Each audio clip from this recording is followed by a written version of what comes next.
Hey guys, tonight we're heading straight into the teeth of one of the harshest winters ever recorded on the American frontier, the long winter of 1880 to 1881. And just to level with you, you probably won't survive this. Unless you've got nerves of steel, a cast iron stove and maybe a cow living in your kitchen. We're talking blizzards so relentless that time itself seemed to vanish, temperatures that froze livestock mid-step, and families cut off from supplies for months with only hardtack and imagination standing between them and starvation. So before you get comfortable, take a moment to like the video and subscribe, but only if you genuinely enjoy what I do here. No pressure. I'd also love to know, what city are you in and what time is it as you're watching this? Drop it in the comments. Now dim the lights, maybe turn on a fan for that soft background hum, and let's ease into tonight's journey together. You step outside into the chill of late October 1880, your breath fogging in the air, and it's already too cold for this time of year. The sky has a strange stillness, as if something massive is holding its breath. The horizon disappears into a wall of white-grey cloud. By mid-morning, snowflakes start falling, not the polite kind that drift down like feathers, but wet, heavy ones, slapping your face with icy indifference. You don't know it yet, but this storm is only the beginning of what will become an unrelenting 7-month siege of winter. Your homestead, a low-sod house carved into the Dakota prairie, isn't ready. Who would be? It's October. The usual pattern calls for snow in December, a hard freeze in January and a thaw by March. This storm, though, rages with a fury usually reserved for the dead of winter. You race to haul in what firewood you've got left and slam the door shut against the sudden blizzard outside. By the time the wind dies down 2 days later, the house is nearly buried in a snowdrift. The door won't open until you tunnel it out with a shovel. Your windows are caked with white, letting in nothing but dim blue light. And the real terror settles in, not that it's snowed, but that it's still October. You've got months to go. Snow muffles everything. The landscape has gone silent. There's no bird song, no wind, just a weird dead hush. You look out and realise your outbuildings are almost entirely buried. The livestock shelter is flattened under the weight of the snow. You check on your few chickens, shivering and clucking in confusion, and the old cow who looks back at you with wide eyes like she knows what's coming. In town, if you live near one, the general store is swarmed by panicked settlers grabbing flour, salt pork, kerosene, and anything that will burn. There's word that trains might be delayed. Nothing major, just a day or two. But as the snow piles up and the wind keeps blowing, even the iron rails of the tracks vanish beneath the drifts. The trains don't come, then they don't come again, and again. The blizzard was just the opener. In the weeks that follow, the cold settles in like an unwanted houseguest who refuses to leave. At first, you tell yourself this is temporary. It'll melt. It always does. But then November comes, and instead of a thaw, you get another storm. A bigger one. Thunderclaps boom across the plains, a freak sound in a snowstorm, and the snow falls so fast that by morning your chimney is blocked and the house is filled with smoke from your dying fire. You crawl onto the roof coughing to dig it out with a cold shovel, because the alternative is freezing in your sleep. Your neighbour, who lives half a mile away, sends a boy over on snowshoes. He brings word that their cow died in the night. Froze where she stood. They're skinning her now, hoping to salvage the meat before it stiffens too much to butcher. You invite the boy to stay for a cup of something hot, but you don't have much to offer. Just weak tea made from boiled pine needles and some stale cornbread. He thanks you anyway. He's 15, but already has the eyes of someone older, someone who's seen more snow than any boy should. It's early November, and you're trapped. One of the most surreal things about this winter is how it doesn't let up. You keep expecting a break, a day or two of calm, but it just keeps coming. The ground is buried, the fences are gone, even the sun seems to have given up on you. You keep the shutters closed to keep the heat in, but the world outside grows strange, like it doesn't exist anymore. You mark days with charcoal on the wall because your pocket watch stopped working when it got too cold. Your breath fogs indoors, the walls crack with cold, and already people are talking in whispers about how bad this is going to get. Here's the thing, this wasn't just a single bad winter. It was part of a climate event we still don't fully understand. The 1880 to 1881 winter began earlier, lasted longer, and featured more frequent blizzards than nearly any other recorded in North American history. Some say it was part of a broader solar minimum, or even an unusual El Niño-La Niña cycle. Others argue it was just rotten luck, a perfect storm of cold fronts and jet streams gone rogue. There's no consensus. But for the people living through it, the why didn't matter, only the how long. Some families gave up early and left, but travel was dangerous, even deadly. It wasn't just snow, it was ice, wind, and the terrifying possibility of whiteout. People lost in storms just yards from their front doors. Some never made it back. And you? You're still here. You keep feeding the fire. You count the jars on the shelf, knowing they have to last. You look out at the endless snow, and deep down you begin to understand. This winter isn't something you survive by braving. It's something you endure by waiting. Quietly. Carefully. The sky darkens again. More snow coming. You hold your breath. You wake in the middle of the night to silence. Not the good kind. Not the peaceful hush that comes after snowfall, or the sleepy stillness of prairie dusk. This silence is too heavy. Too total. It presses in like the snow itself, as if the world has been blanketed over and smothered. You lie still, listening for the crack of the stove or the groan of the wind against the walls, but there's nothing. Not even the creak of the rafters. It's as if the outside has swallowed every sound. The fire must have gone out. You throw on your heavy coat, well, what's left of it after last year's wear and moth holes, and step carefully across the frozen floor. Even through wool socks the boards burn cold. You open the stove door and see only ash and faint embers. It's early morning and already the house feels colder than it did the night before. You're losing heat faster than you can make it. The walls of your sod home are thick, built from chunks of earth stacked and packed by hand. They insulate better than wood, but only to a point. Snow has drifted so high outside that you have to dig through a tunnel just to reach your door, and most of your tiny window is just a dull square of ice. You light a lantern and check your breath as it clouds around you. It's not just cold, it's bone-deep, spiteful cold, the kind that doesn't just freeze your skin but settles in your joints and waits there. Outside, the storm has passed, but the landscape has changed. Your little dugout looks less like a house and more like a bump in the snow. The barn is gone, completely buried. You only know where it used to be because you stuck a stick in the ground there weeks ago. You poke around to check the chimney again, brush off the snow crusted against it, and listen. Just the faint sound of wind whispering across miles of white. You're not alone, though it often feels like it.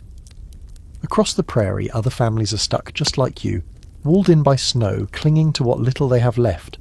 Some live in one-room shacks, others in dugouts like yours. Some built cabins, but they weren't ready for snow this early, or this much of it. You hear later that one family near Brookings had to tunnel upward through their own roof to escape a drift that sealed their door. They used a skillet as a makeshift shovel. You try to imagine what it must have felt like, swinging a frying pan at your own ceiling just to breathe. Life becomes a routine of scraping by.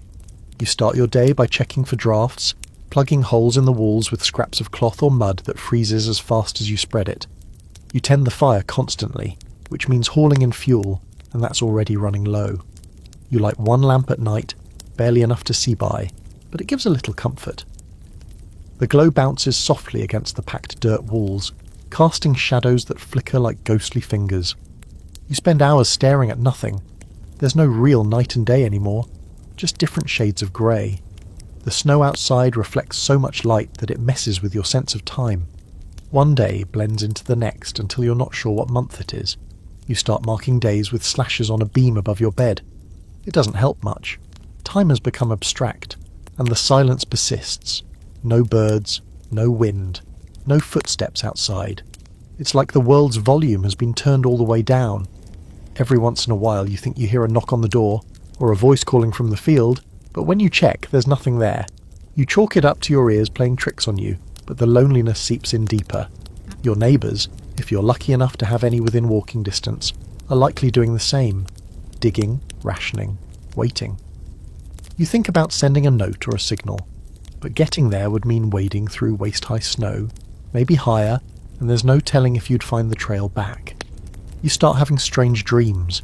You're walking across the prairie in full bloom, green grass up to your knees and wildflowers waving in the wind. Then the wind turns cold, and the sky darkens, and you're buried. You wake up clawing at your blankets. A little part of you is grateful it's just a dream. The rest of you isn't sure. Here's something odd that no one ever tells you about sod houses. They breathe a little. When it warms slightly, the walls weep. Moisture trickles down in tiny rivulets that freeze when the temperature drops again. You start seeing little icicles forming on the inside, dangling like teeth from the ceiling. They're beautiful in a twisted way, glinting in the lamplight like crystals at a funeral. You remember someone in town mentioning that the government promised new weather reports would help avoid things like this. A few years back, they started something called the Signal Service, trying to predict storms using barometers and telegraphs. But no one predicted this one, or maybe they did, and the warning got buried in snow before it ever reached the prairie. There's debate even now about how prepared people were, or could have been. Some historians argue settlers ignored local warnings, putting too much faith in the new railroad towns and their supply lines. Others say no warning would have mattered. The snow came early and it came fast.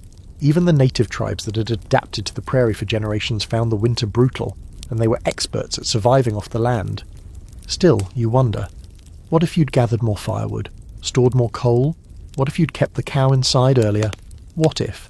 You try not to go down that road too far. There's a bright spot though. Your house may be buried, but snow is strangely an insulator. With enough of it piled around your walls, the temperature inside stays just high enough to keep you alive, if barely. It's like living in an ice cocoon. Your breath fogs up your little window slit and you wipe it away just to see the white stretch on and on. No birds, no colour, no sky, just snow. You're sitting by the stove, hands wrapped around a tin mug of something vaguely warm, water steeped with dried roots, maybe a sliver of bark if you're lucky, when the silence breaks. Not with footsteps or a knock, but with the low, far-off growl of something mechanical. You freeze. For a moment, hope stirs in your chest like a candle flickering back to life. Could it be a train? You throw on your coat, shove your boots on over half-frozen socks, and climb out through the tunnel you've dug into the snow. The air outside bites your cheeks instantly. Your nostrils stick together. But you're moving fast now, heart pounding. You trudge up a hill of packed snow, the same spot that, in autumn, had been your front yard, and shield your eyes against the wind. Then you see it. Or rather, you don't. The tracks are gone. You know they're out there, maybe a mile to the west, but now they lie buried under a thick white shroud. What you do see is a faint smudge of black smoke rising above the snowbanks, far in the distance. It's moving, slowly. Probably the local train trying to break through. You hold your breath. But the smoke never gets closer. By late afternoon it's clear. It's stuck. You see the plume stop and hover, then finally vanish into the low-hanging clouds. That was the last train through this stretch for months. And you never even got close enough to hear the whistle. Back inside, you don't say anything. If there's anyone else with you, family, hired hands, maybe a neighbour who came to stay, they already know. No train means no supplies, no coal, no flour, no news.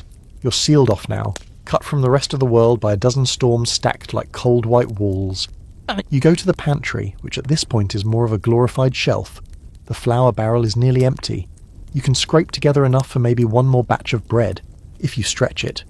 You've already watered it down so many times that the last loaf crumbled in your hands like dried paper. You chew it anyway. It's calories.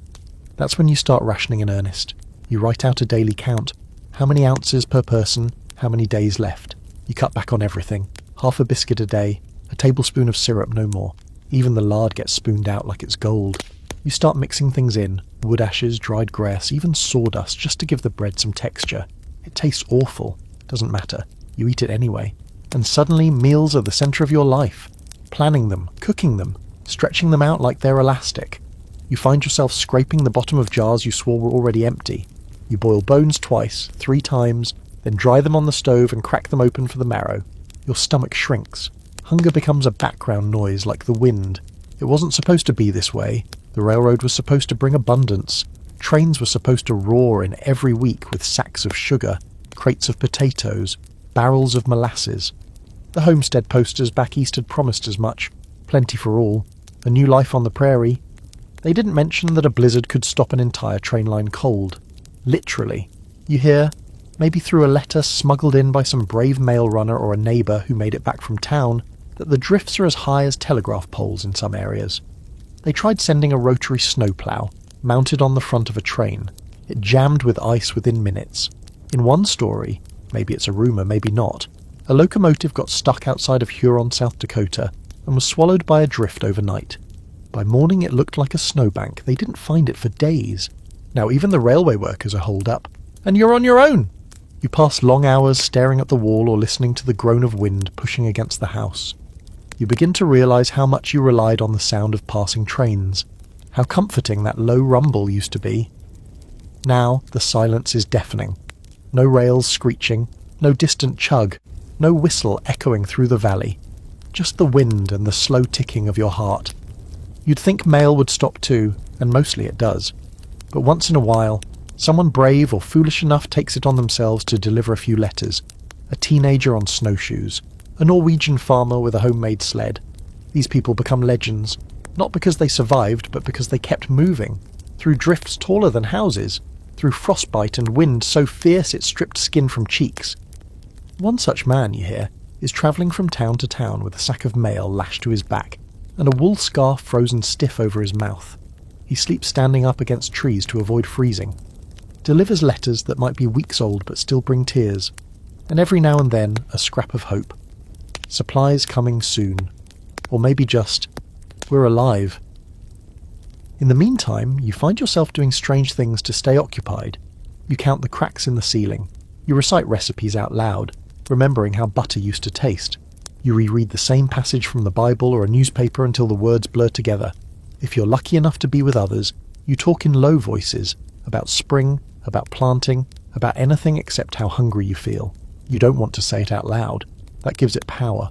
By now the animals have stopped producing. The cow barely moos. Chickens don't lay. You consider culling one just for meat, but that's a hard line to cross. They're not just food, they're hope. You'd rather starve a few more days than kill off the thing that reminds you of a normal life. There's a fringe story going around, probably untrue, that in one of the more isolated towns, a group tried to dig a tunnel through the snow all the way to the next settlement. It collapsed. 2 men were buried alive. Whether or not it happened, you believe it could have. That's the kind of winter this is, the kind that dares you to fight back, then crushes you when you try. Still, you get up the next morning. You scrape the frost from your beard. You light the stove with fingers that barely feel the match. You eat your half biscuit, drink your boiled bark tea, and whisper to yourself, just one more day. You run your fingers along the bottom of the flour barrel, feeling nothing but rough wood and dust. A week ago you thought it was empty, but now you know better. Now you sift that dust like it's fine gold, collect every last crumb. It's not even real flour anymore, just the chalky residue of what once was. But with a little water, some salt, and imagination, it might become something that vaguely resembles food. The truth is, you're learning that survival isn't about meals anymore, it's about illusions. When you mix that flour dust into a paste and fry it on the stove, the smell isn't pleasant. It's bitter, burnt, almost sour. But the hiss of batter hitting hot iron makes your mouth water anyway. You break the flat cake in 2, share it, chew slowly, and swallow even slower. No talking during meals. No one wants to acknowledge how bad it's gotten. You've started grinding anything you can get your hands on. Corn meant for planting, not eating. Barley, oats, even dried grass. It's all fair game now. You use a coffee grinder with a broken handle, or crush it by hand with a rock and an old metal bowl. The resulting flour is gritty, full of husks and splinters, but you mix it into whatever you can. One time, you catch yourself chewing and feel something sharp. You spit out a pebble, laugh, swear, then keep eating. And flavour? Forget it. Everything tastes the same now, dry, bland, and necessary. You'd trade a month's rations for butter, or a piece of dried apple, or one of those thick molasses cookies from back in town, the kind the storekeeper used to keep in a jar on the counter. You dream about it more often than you'd care to admit. Sometimes, you wake up with your jaw sore, realising you were chewing in your sleep. There's a kind of homespun chemistry that takes over now. You've read, or heard, about folks using bark tea to keep their bellies full. Slippery elm, if you can find it, turns gelatinous when boiled and tricks the body into feeling fed. A couple of neighbours are rumoured to be cooking dried animal hides into broth. Boil long enough, skim the hair, and it becomes something thick enough to eat. Maybe even nutritious, depending on how old the hide is. The line between medicine and madness has gotten thin, and still, some refuse to compromise. You hear of one old-timer who keeps his last sack of seed wheat stashed under the floorboards, won't touch it, says it's for spring planting. That man hasn't eaten in 2 days. His wife has gone silent. People wonder how long he'll hold out before burying the dream of spring and boiling that sack down into soup. It's easy to sit by the fire and wonder how your great-grandparents would have handled this. Harder to remember that you are the great-grandparents now. No one's coming to save you. Not soon, anyway. You've crossed the threshold where resilience starts to look like madness, and every decision feels like a test. Eat the seed grain or starve with principle. Burn the heirloom chair or freeze with dignity. The frontier makes a philosopher out of you, whether you want it to or not. There's a boy in the next county over, at least that's what someone said, who carved a spoon out of a fence post just to feel like he had a proper utensil. They say he eats pine needle soup with it, every night, by lantern light.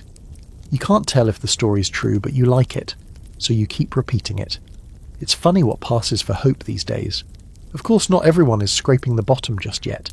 There's always that one family who somehow stockpiled better than the rest. Maybe they were lucky, maybe they were paranoid, maybe they just had more money. Either way, they're the ones still eating dried apples and occasional bacon slices. If you're on speaking terms, you might get a scrap of jerky or a biscuit. If not, well, you try not to look toward their house when the wind shifts and carries the smell of meat your way. Inside your own four walls, life has turned into a carefully choreographed ritual. Every meal is timed. Every ember is saved. Leftovers aren't a concept. They're sacred. You scrape plates so clean they don't need washing. Dishes only get cleaned once a day, using melted snow and a sliver of lye soap so thin it bends when you touch it. Water itself has to be hauled in bucket by bucket, melted on the stove, then rationed like liquor in a dry county. The days are shorter now, or maybe it just feels that way. You try to work, to move around and stay warm. You patch clothes with twine, boil scraps of cloth to soften them into rags. Someone suggests making soup from newspaper ink. You don't know if they're joking. Once in a while you venture out to check on a neighbour. It takes an hour to go half a mile. You walk over snowdrifts as tall as houses, the ground completely gone beneath you. The wind cuts across your face like a whip. When you get there, if you get there, you knock hard and wait. Always wait. People are jumpy. Then the door opens, and it's someone you've known for years, suddenly looking 10 years older, hollow cheeks, soot-streaked face, the smell of old sweat and wood smoke. They smile anyway, because it means you're both still alive. You sit by their stove for a while, exchange weather rumours, maybe even split a meal. Half a biscuit, a few spoonfuls of potato peel stew, or something that used to be cabbage. You talk about trains, always the trains. Any word from the station? Any smoke on the horizon? The answer is always no. Scholars later debate whether the settlers should have seen it coming. Some point to the early October storm as a warning shot.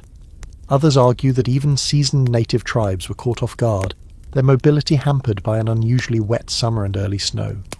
Some settlers had options, friends to stay with further south, or the means to pack up and flee. But most stayed. Pride, stubbornness, or just the cold truth. There was nowhere else to go. Even now, you don't think about leaving. You're too far in. You've spent years building this place, ploughing this land, raising that sagging fence line by hand. You can't walk away from it just because winter decided to turn mean. Instead, you do what everyone else is doing. You get up in the morning, you breathe fog into your scarf, you grind a handful of whatever's left into a meal, and you whisper, once more, that quiet prayer for the train whistle. Maybe tomorrow, it's breakfast, or what passes for it now, and you're chewing on something that used to be food. A piece of flatbread so hard it could double as a roof shingle. You dunk it in your tea, which is more snowmelt than anything else, boiled with a few stray seeds you found in the bottom of a feed sack. It's bitter and gritty, but warm. That's what matters now. Warm. By now, the flour's long gone. The corn's gone too. All that's left is what was never meant to be eaten. Seed grain, tucked away in burlap sacks. You stare at it for days before you give in. You tell yourself it's temporary, that you'll save some for planting. But when hunger presses in, soft promises turn hard fast. You grind it in small batches with a metal meat grinder clamped to the table. It squeals and wobbles with each crank, scattering bits of precious grain dust across the tabletop. You scrape up every flake with your fingernail. The bread you make from it is bad. Not just bad like stale or bland. It tastes like punishment. Gritty. Oily. There's a strange sharpness to it that makes your teeth ache. Your stomach protests after every bite, but you force it down. You remind yourself that pioneers did this before, that people have lived through worse. Whether that's true doesn't matter. The lie is keeping you alive. One neighbour tried grinding grass seed. Another, some sort of wild weed they found under a windblown patch of earth. The results are unpredictable. Some taste like dirt. Some cause vomiting. One man, they say, made something that sent him into a fever dream for 2 days, talking to people who weren't there, sweating through his blankets while the wind howled outside. His wife says he woke up clearer than he'd been in years. Other folks say she's just covering for the fact he went a little funny. You hear stories, lots of them, about people cooking leather shoes into soup, about folks boiling wallpaper to suck nutrients from the paste. You don't know what's real and what's just the desperate imagination of the frozen. Either way, it keeps conversation going in the evenings when you're all wrapped in quilts, watching the stove flicker like it's the only moving thing left on Earth. Your own recipes have become more creative by necessity. Last week you made a pudding from water, a pinch of salt, and a bit of wild honey someone gave you back in September. You thickened it with pine pitch and served it in a broken teacup. You ate it slowly like it was custard. Someone cried a little. You all pretended not to notice. The cow in the barn has stopped giving milk. She's as miserable as you are, maybe more. Her coat is ragged from rubbing against the walls of her tiny shelter, and you've started bringing her handfuls of dried weeds. Again, not meant for consumption. You keep a fire going in her stall at night, fed with leftover corn cobs, broken tool handles, whatever wood you can spare.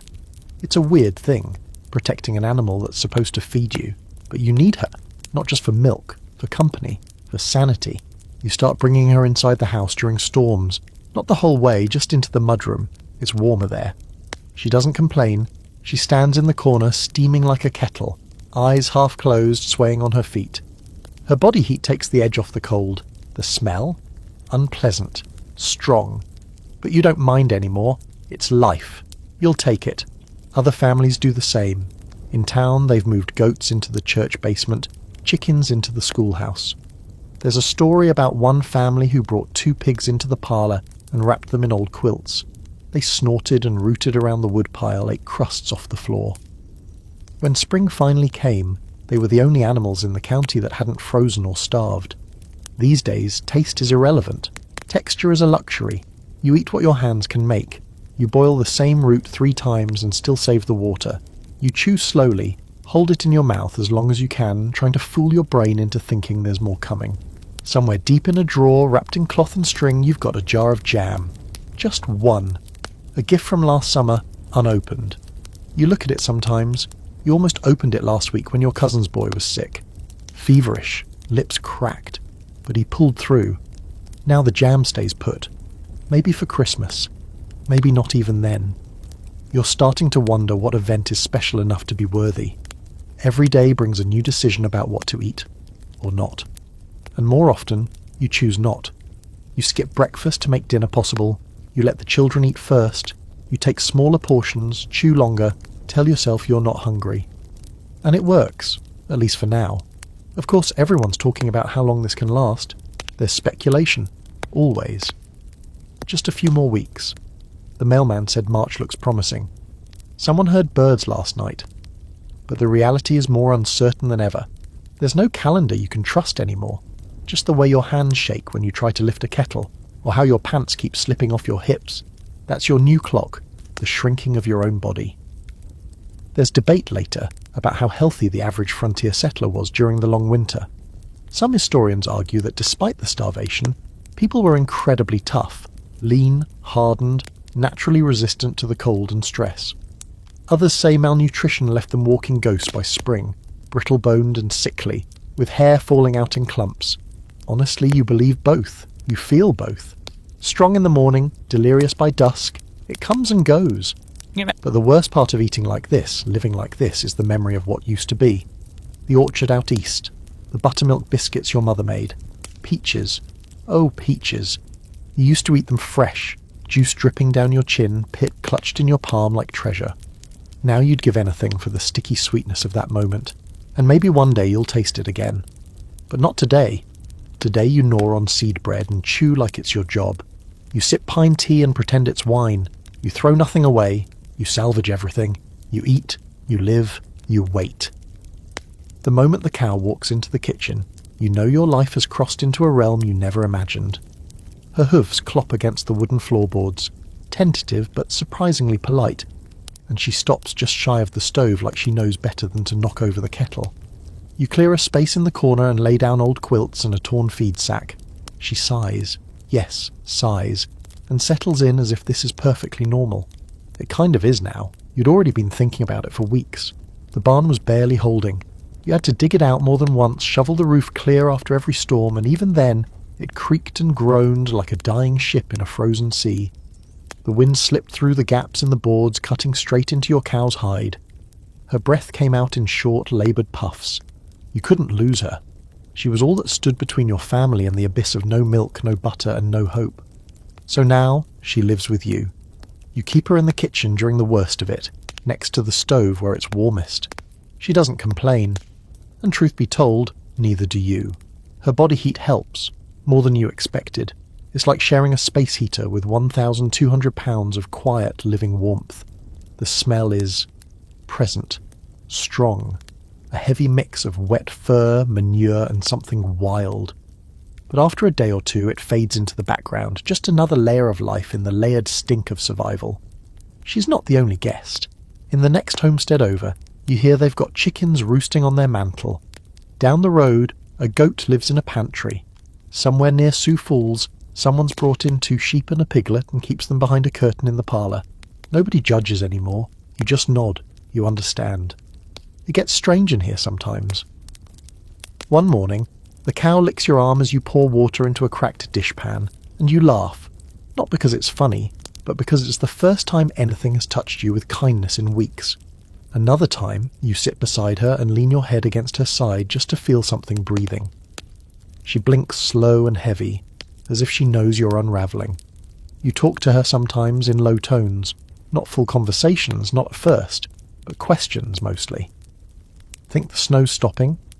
You going to give us some milk today? And eventually you start saying more. Memories, jokes, prayers. She listens the way only animals can, unbothered, present, unblinking. You ration her feed carefully. She's been eating straw and dried leaves, even bits of last year's thatch roof. It keeps her alive, but barely. Her ribs are sharp beneath her coat now, and her milk's thinning out. Still, you manage to get a pint a day, maybe less, and you treat it like gold. You don't drink it fresh. You mix it with flour dust or pour it over boiled roots to make a kind of stew, just enough to smooth the edges. One afternoon the wind dies down and the sun pushes through, faint but real. You pull open the door and stand in the light for just a second. The cold hits hard, but the brightness, oh, the brightness, makes your eyes water. You call it spring in jest, but your heart wants to believe. The cow noses the doorway behind you, sniffing the outside like a scent she remembers from a dream, but you slam the door shut. Not yet. You've seen what false hope can do. Inside, everything smells like smoke, animal and boiled cloth. The walls are streaked with soot. Icicles hang from the beams overhead, formed from breath and rising steam. Every few hours you tap them down so they don't fall and shatter on someone's head. It's not a home anymore, it's a survival chamber. At night you sometimes hear your cow shifting in her sleep. The sound of her tail slapping against the floor, the faint groan of her bones, even the weird rumble in her stomach. It's oddly comforting. The stove pings as it cools. You lie awake listening, hands under your arms, feet curled up tight. You can't feel your toes. You're not sure if you should be worried, or if it's just normal now. It's not like you haven't heard stories of animals and people sheltering together. In the old countries, peasants often lived under the same roof as their livestock. Heat rises, after all. It was practical, efficient, and maybe a little humbling. But on the prairie, where pride can be fatal, humility becomes its own kind of wisdom. You wonder sometimes what it would be like to show this scene to someone back east. A polished gentleman in a top hat maybe, who'd handed out pamphlets encouraging people to go west and make a new life. You imagine him stepping inside your little kitchen, boots sinking in cow manure, staring slack-jawed at the sight of your guest chewing cud beside the stove. You'd hand him a tin cup of weak tea and ask him if this was the American dream he'd pictured. He wouldn't last a day. There's no official rule for what's happening here. No newspaper advice column titled, "How to Coexist with a Bovine in Your Cooking Area." But it works. Somehow. You keep the cow alive. She keeps you warm. Her milk keeps your children going. You give her the last crust of bread, bits of rag, weeds pulled from under the eaves. It's not ideal. It's not even reasonable. But it's real. Later, people would debate the psychological toll of this kind of winter.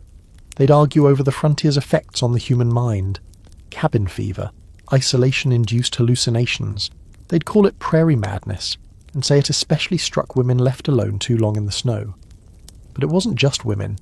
It was anyone with too many walls, too much wind, and too few warm bodies.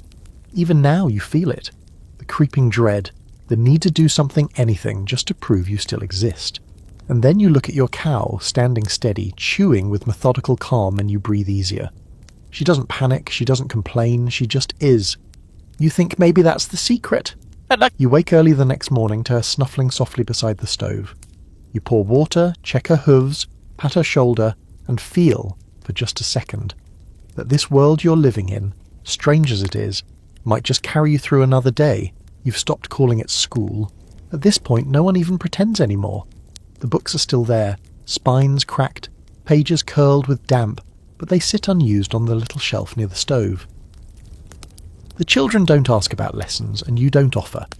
What's the point of arithmetic when the only numbers that matter are how many biscuits are left and how many logs you've got to burn before nightfall? Still, the children need something. Some way to tell that the world hasn't entirely folded in on itself.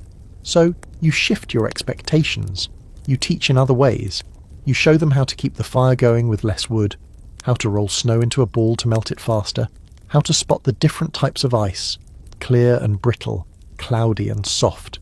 You let them help mix the strange new bread, teach them how to stir without wasting, how to scrape the bowl clean with the edge of a spoon. These are lessons now. Survival as curriculum. But what really fills the long nights is storytelling. It starts by accident. One evening, while the wind screeches across the prairie like a banshee, the youngest curls up in your lap, wide-eyed and jumpy. To calm them, you start talking. Just nonsense at first. Something about a talking snowshoe and a brave little sparrow who rides the wind like a ship. But they listen. Truly listen. Eyes locked on yours. Breathing quiet and still. You feel the moment when fear shifts into curiosity. That's when the stories begin in earnest.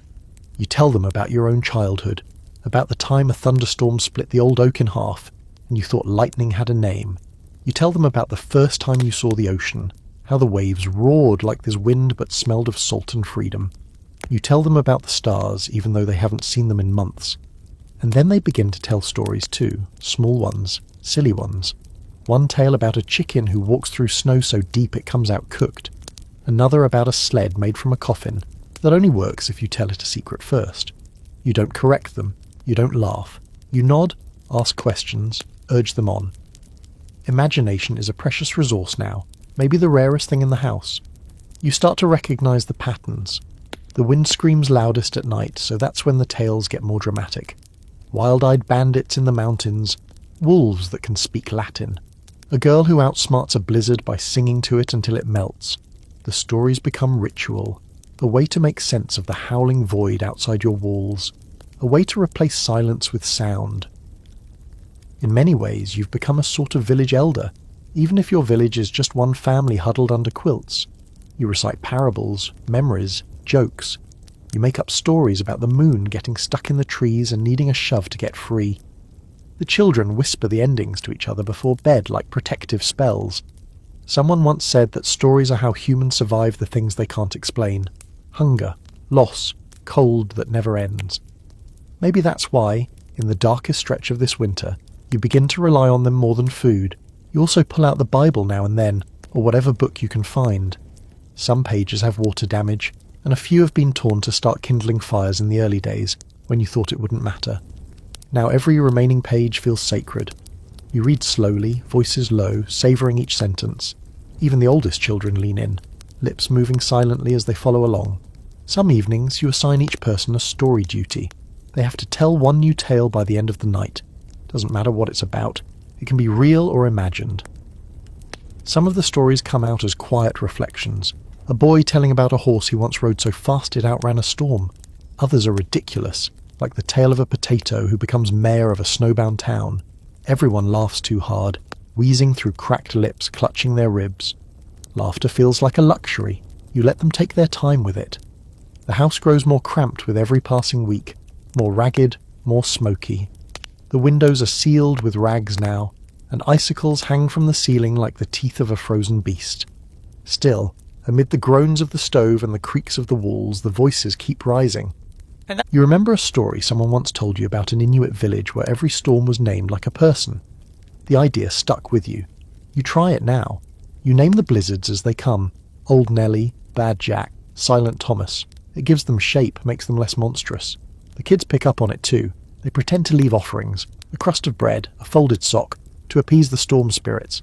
It's half game, half ritual. You let them do it. Every now and then, in the middle of a story, the fire goes out, or a gust of wind rattles the house so hard that everyone jumps. The spell breaks for a moment. You're reminded where you are, what's really happening. But the story continues, it always does. That's the rule now.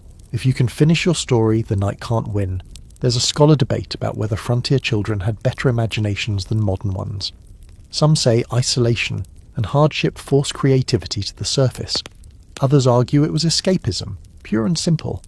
But when your child spins a tale about a mouse that rides a snowflake like a sled down the side of the moon, you don't analyse it. You just listen. Because when the world outside is buried in ice and white silence, stories are the only thing that feel alive. They're the fire you can't run out of. They cost nothing and give everything. And in this house, where school is a memory and meals are thinner than dreams, the stories are what's keeping you all human. You settle in that night, wrapped in every blanket you own, your cow breathing softly in the kitchen, your children curled beside you. The wind roars, but inside there's a whisper of something stronger, and it begins. Once upon a time. You lose track of what day it is, or maybe it's the week. The calendar on the wall, just a hand-drawn sheet you made months ago, no longer makes sense. The pencil marks blur together, smudged by smoke and moisture and your own uncertain fingers. You try to count the days since the last letter came, or the last time the sun peeked through the clouds.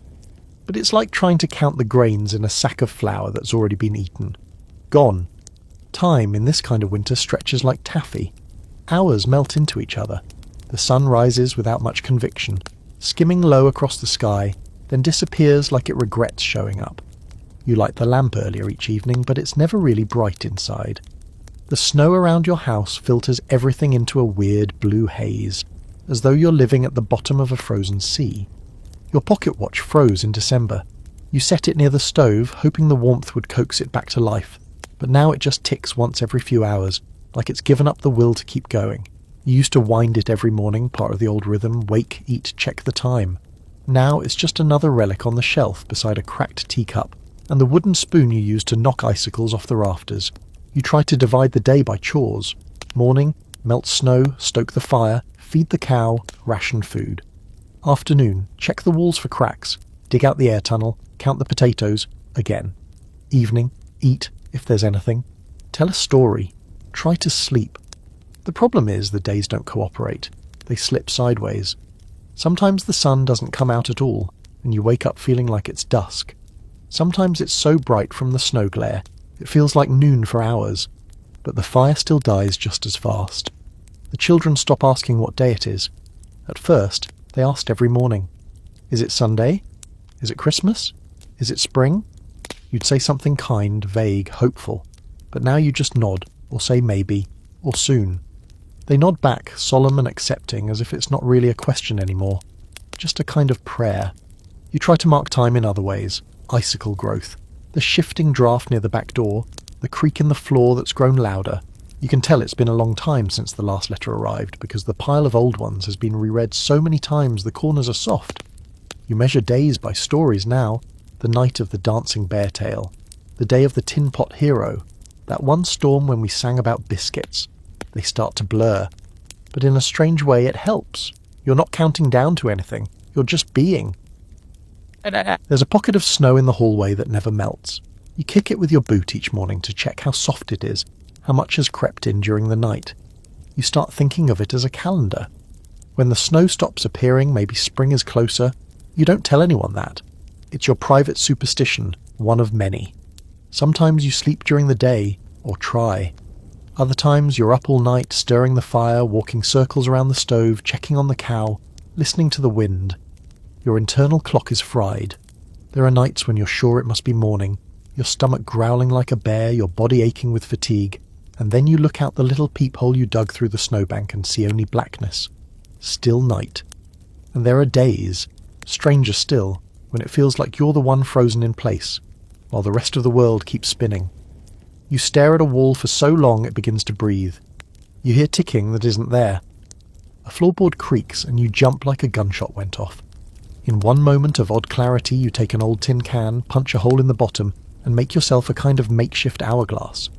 You fill it with coarse meal, precious stuff, and let it sift out slowly. The children watch it, fascinated as if it really matters. You tell them, when this is empty, we'll start dinner. They take turns flipping it. Meal falls like pale sand. It's completely inaccurate, wildly inefficient, but it gives shape to the shapeless. Not all of the settlers kept their grip on time. You heard about a man in Brookings who tried to create a full 24-hour schedule in his cabin. Bells for mealtime, rest periods, church, and even a pretend school hour. It lasted a week before the Bells drove his wife to bury them in a snowbank. Then there's the family out west who used a deck of playing cards as a calendar. Every day they burned one card in the stove. When they reached the Queen of Hearts, they declared it Spring's Eve and opened a window. Snow poured in. That story might not be true, but like most stories out here, that hardly matters. There's an open debate among historians about the effects of these long, lightless days on the mind. Some say the frontier settlers developed their own internal rhythms, a kind of mental clock adjusted to the prairie's harshness. Others argue they simply endured a low, constant madness that they hid behind routine and ritual. You can't say for sure. But you do know that when the light slants differently across the stove one afternoon, and your shadow stretches out just a bit longer than yesterday, you notice. Your body notices. A tiny, hopeful itch.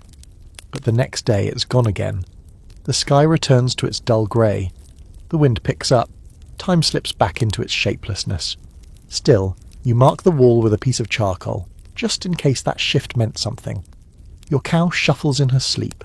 The children whisper a bedtime story in the corner, laughing softly at the part where the snowman builds a fire to warm himself. You smile. You close your eyes. You don't know what day it is, but you're here. And for tonight, that's enough. It begins as a low moan. Not human, not animal. Something bigger. You've heard wind before, plenty of it. But this is different. You're standing near the stove, pouring what might generously be called soup into tin bowls, when the sound builds outside. It's like the sky tearing open in slow motion. You stop mid-ladle, everyone does. Even the cow lifts her head and freezes. Then the house shudders. You've been through blizzards already. This isn't your first storm, but the way this one hits, it's like the wind has fists. It slams into the sod walls and the roof with such violence that snow falls from the rafters like dust from a collapsing ceiling. The windows, already half frosted over, shriek in their frames. You grab the nearest child by the collar and pull them back from the wall just as the shutters clatter against their latches. Someone lets out a low curse. Maybe it's you. The room dims instantly.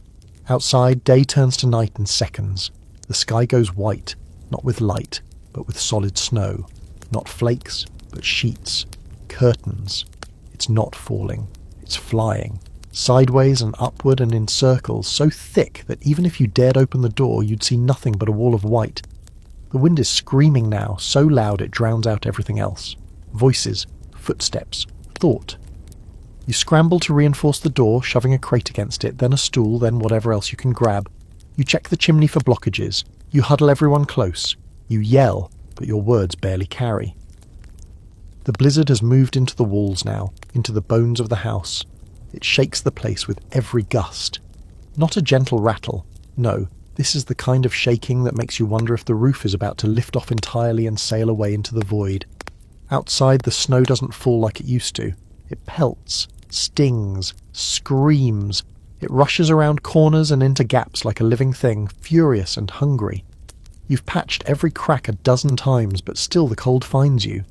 It snakes in through the tiniest gaps, sharp as broken glass. You can feel it in your teeth, in your skull. Inside, the cow stomps, nervous. She moos once, loud and panicked. You hush her, stroke her side, try to settle her, but your hands are shaking too. Not from fear, though that's part of it, but from cold. Real cold. The kind that steals your breath just by thinking about going outside. The storm doesn't last hours, it lasts days. By the second day, the snow has swallowed the windows entirely. You can't even see the faint glow anymore. The only light in the house comes from the lantern and the stove. You burn through wood faster than ever. You use fence posts, old stools, anything that will catch fire. You keep the stove hot not because it's comfortable, but because it's necessary. Without it, you'd all be frozen statues by morning. The walls grow wet and then freeze again. Ropes of ice curl down from the corners. Your breath hangs in the air like fog and then vanishes into the white. And still the blizzard howls. You start to forget what silence was like. You cover your ears to try and mute it, but the wind keeps screaming right through your skull. It changes pitch, now high and shrill, now low and rumbling. It never stops. You try to sleep but dream only of running through snow you can't escape. You wake up gasping, covered in frost, and reach for the stove like it's a lifeline. You try to keep things normal, sort of. You still tell stories at night, but they're shorter now, shakier. The children don't ask for silly ones anymore. They ask for ones about warmth, about spring, about cake. One girl whispers to you, "Tell the one about the butter churn again."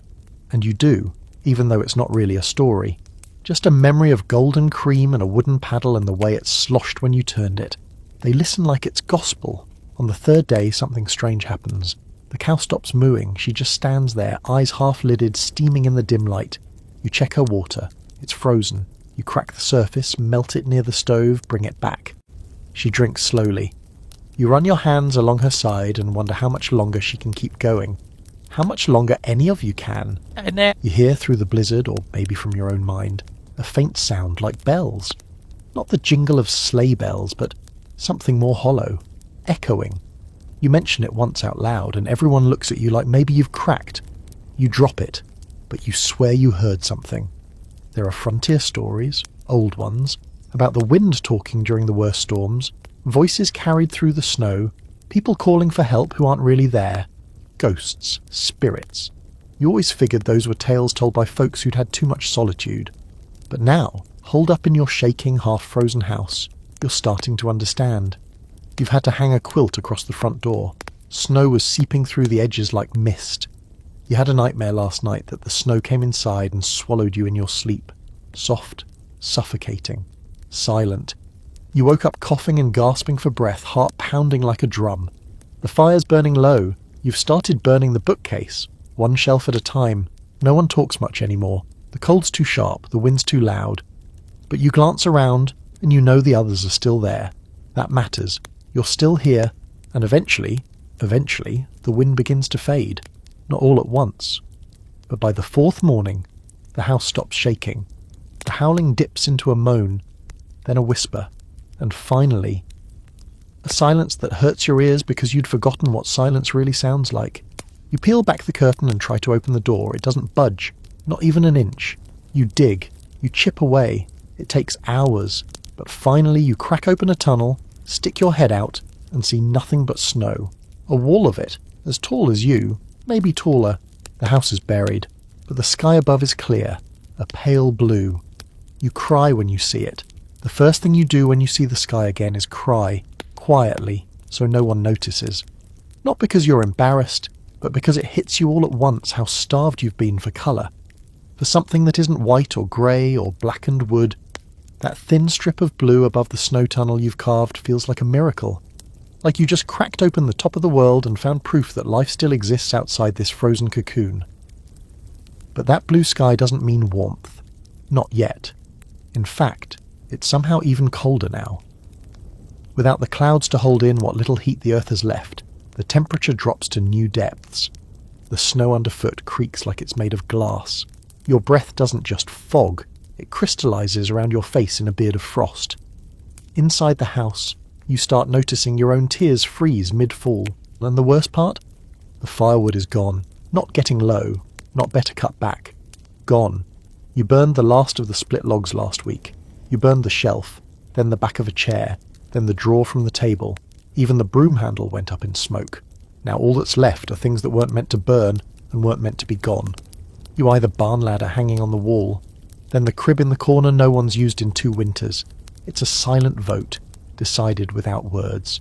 You dismantle them one piece at a time. You strip the furniture down like a carcass. The house begins to look skeletal. Bare bones of what once was a home, now hollowed out for heat. There's no guilt anymore. No hesitation. This is survival math. If it burns, it goes in the stove. One family you know tore up their floorboards, pulling up one every day like a terrible advent calendar. Another's burning fence rails, the ones that mark their land when they first staked claim. You tell yourself they'll rebuild it come spring, but deep down you know that might be a lie to stay sane. You find yourself looking at strange things, wondering, will that burn? The wooden handle of your knife, the spare boot that doesn't match anything, a broken yoke.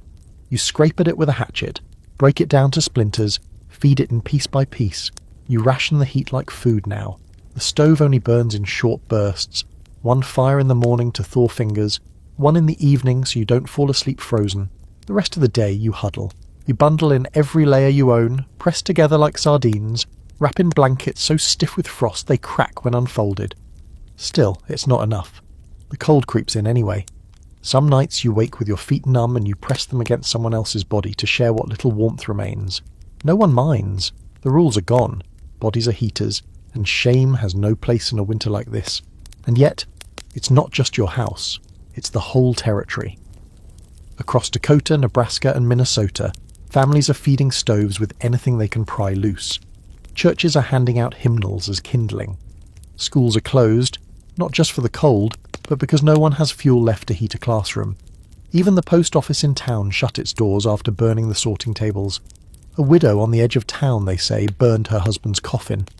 Never used, just sitting in the shed since autumn. She didn't cry when she did it. Didn't blink, just dragged it inside, sawed it into planks and fed it to the flames. She said it kept the fire alive for 3 days, the best 3 days she'd had since October. That story spreads fast. You hear another tale about someone who started burning their books. Slowly, reluctantly, like killing friends one by one. A few kept a journal page to save. Most didn't. It's hard to justify the future when the present keeps trying to kill you. In your own home, you make rules. No full fires during daylight, just coals. You light the stove long enough to warm up meals, then let it die down. You sleep around it like an animal den, pushing up close, adding body heat to its fading glow. It's not comfort, it's survival choreography. Every now and then, the fire goes out completely. You stare at the black stove, wondering if you'll ever hear that first spark again. You hold your breath while you coax it, scraping together dry bits of cloth, crumbs of resin, anything that might catch.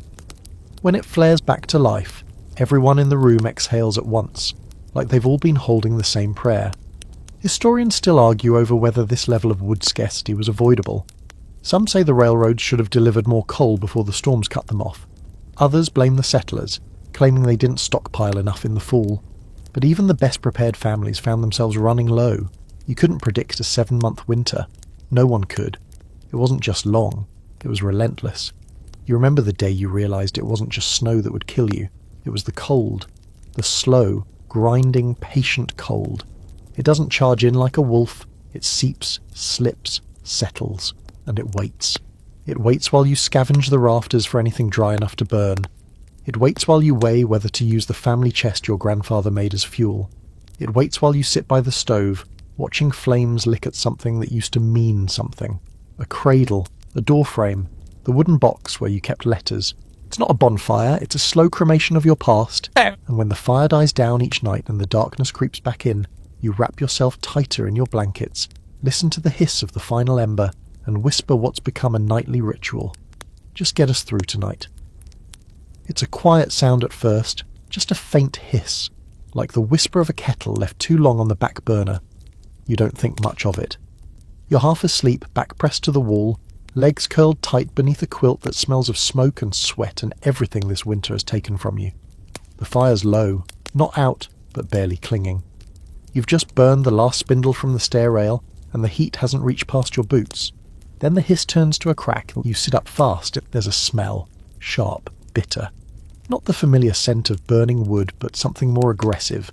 Acrid. Chemical. You blink the sleep from your eyes and scramble toward the stove.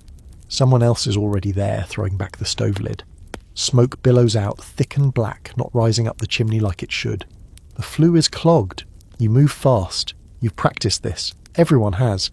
You grab a cloth and wet it with melted snow, press it to your mouth.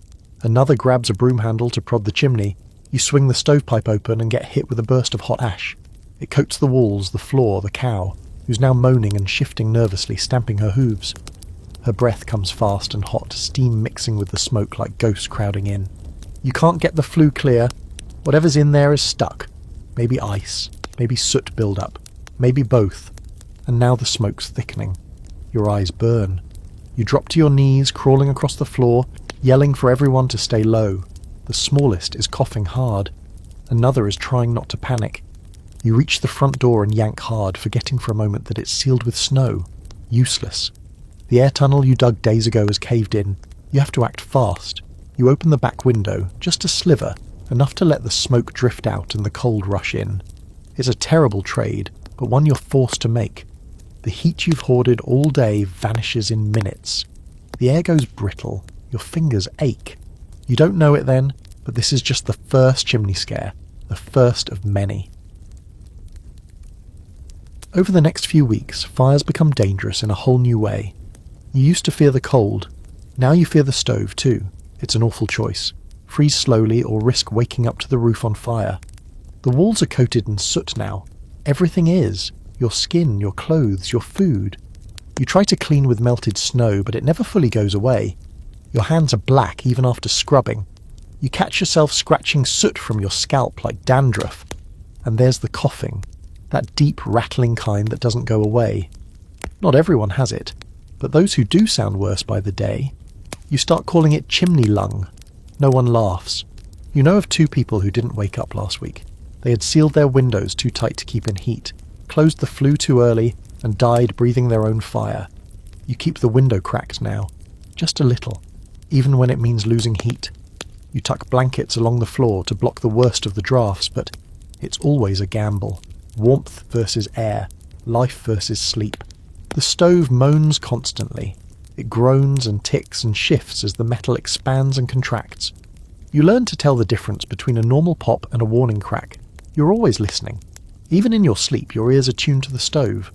One night you find the youngest curled up beside it with a red patch across their cheek. They'd gotten too close, skin to metal. You treat the burn with snow, then wrap it in cloth soaked in tea. It'll scar. You try not to cry. The irony of all this isn't lost on you. The thing that was supposed to save you might end you if you're not careful. The stove is no longer a source of comfort. It's a weapon you've turned on yourself. Cautiously, daily, praying it doesn't backfire. You try other ways to heat the house, ways you once thought were beneath you. You burn old cloth, pages from books, twisted bundles of straw. You rip out floorboards in the pantry. You burn dried manure from the cow, which crackles and stinks but burns hot. You feel pride and shame at once, breathing in that scent and knowing it's what's keeping you alive. Some settlers tried building outdoor fires and funneling the heat in through makeshift pipes. It rarely worked. One man set fire to his own dugout roof by accident. The snow had insulated the grass sod, but once the flames took, the roof collapsed. He survived, barely. His goats didn't. And there are the makeshift chimneys, crafted from barrels, stovepipes patched with soup cans, or even animal hides stretched to create flues. You've never seen such ingenuity, or such desperation. There's no blueprints for this kind of living, just trial and error and prayers that stick. The debate among the more fortunate, those further south or better supplied, has always been whether the settlers were too reckless with their fires. They should have known better, some say. They should have built smarter homes. But anyone out here knows that even the best chimney cracks under ice. Even the safest stove misbehaves when you're burning fence posts soaked with snowmelt and desperation. You post someone near the fire at all times now. Shifts day and night. You set rules. No wood that hisses, no stuffing the stove too full, and never close the damper without checking the smoke first. The cow even gets her own routine. You slide her away from the stove at night so she doesn't bump it in her sleep. And yet, despite all that, accidents still happen.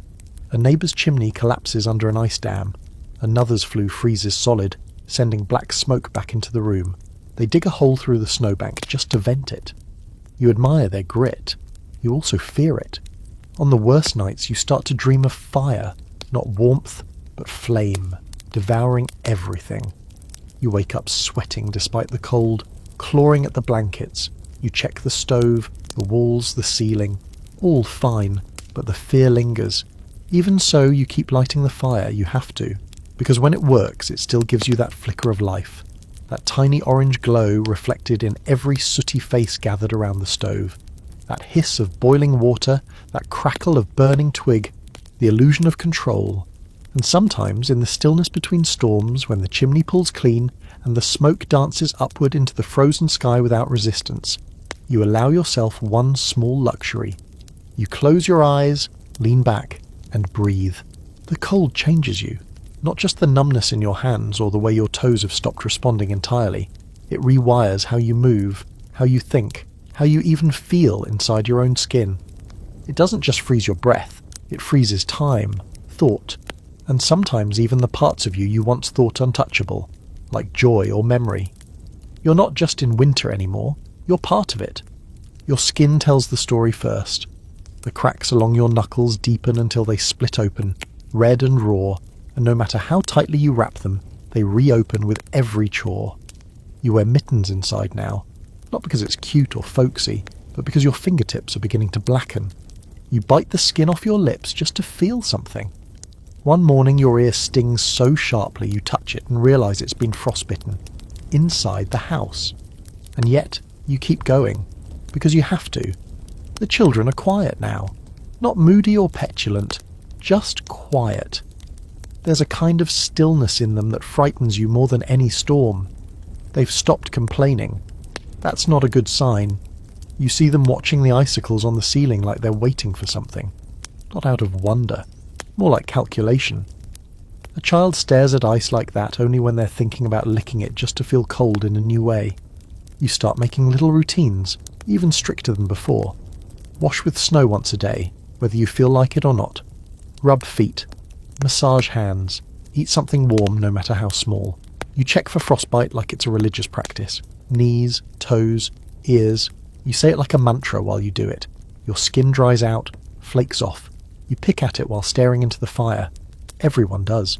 You start calling it snow rot, joking half-heartedly, but it's no joke when someone's finger won't stop bleeding, or when a child wakes up and can't bend their knee from swelling. There's no medicine. The salve ran out weeks ago. The last bit of liniment went to the cow's cracked udders. You smear bacon grease on burns now and wrap wounds in rags soaked in tea. That's all you've got left. And the smell? It's everywhere. That rank blend of unwashed bodies, old wool, sour milk, damp blankets, animal sweat, and soot. You don't notice it at first. Your senses dull with the cold, but then someone moves a curtain or lifts a coat and the air shifts. You catch a whiff and nearly gag. You don't say anything. No one does. Because what's the point? The air inside the house is dry, painfully so, despite the moisture clinging to the walls. Your nose bleeds constantly. You wake up with your tongue stuck to the roof of your mouth. Every cough feels like it might crack a rib. Every breath slices. You boil water constantly just to put a little humidity back into the room. It fogs the windows for a while, then freezes into patterns that look like feathers or fangs. Tempers flare, not in loud ways, but sharp and quick. Snapping words, heavy silences, a slammed pan, the clatter of a ladle tossed too hard into the wash basin. You feel the tension rising like steam, trapped with no place to go. The cow picks up on it too. She stomps more, moos less. She's quieter, like the rest of you. She's still giving milk, but not as much. You talk to her in the early mornings, not for her benefit, but because she's the only one who doesn't argue back.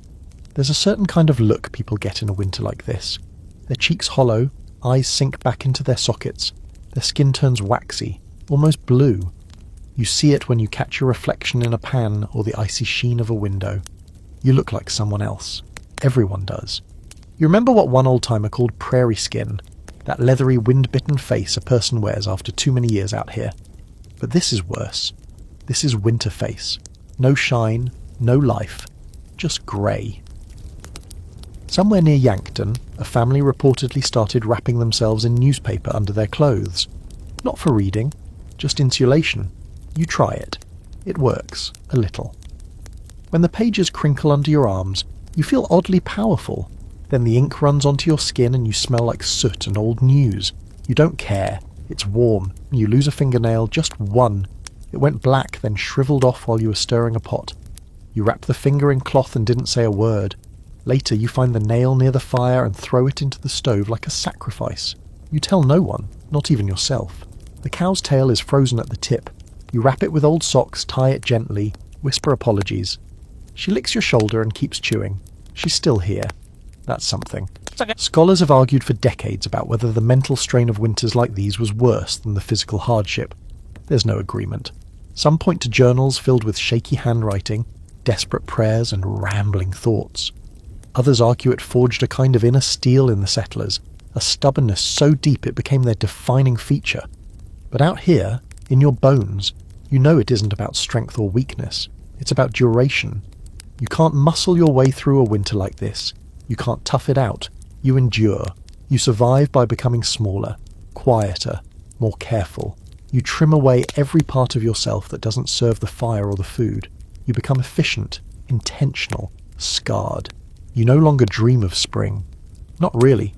That feels too far off, too abstract. Instead, you dream of one warm bath, of air that doesn't burn, of a meal without splinters. You dream of a morning where you don't wake up dreading the air that will hit your face. One night, someone starts humming an old lullaby. It's barely audible over the wind, but you close your eyes and let it fill you. You don't remember the words, just the sound, just the feeling of something human floating above the animal grunts and stove clatter and the quiet scrape of skin against wool. It doesn't fix anything, but for the length of a breath you remember who you are. You hear him before you see him. A sharp knock, then another. Not frantic, just steady, rhythmic, like someone who knows if they stop knocking the wind might take them. You freeze in place, spoon halfway to your mouth, which is a miracle in itself considering the last time someone knocked was before Thanksgiving. For a moment, no one moves. Even the cow seems to pause mid-chew, ears twitching toward the sound.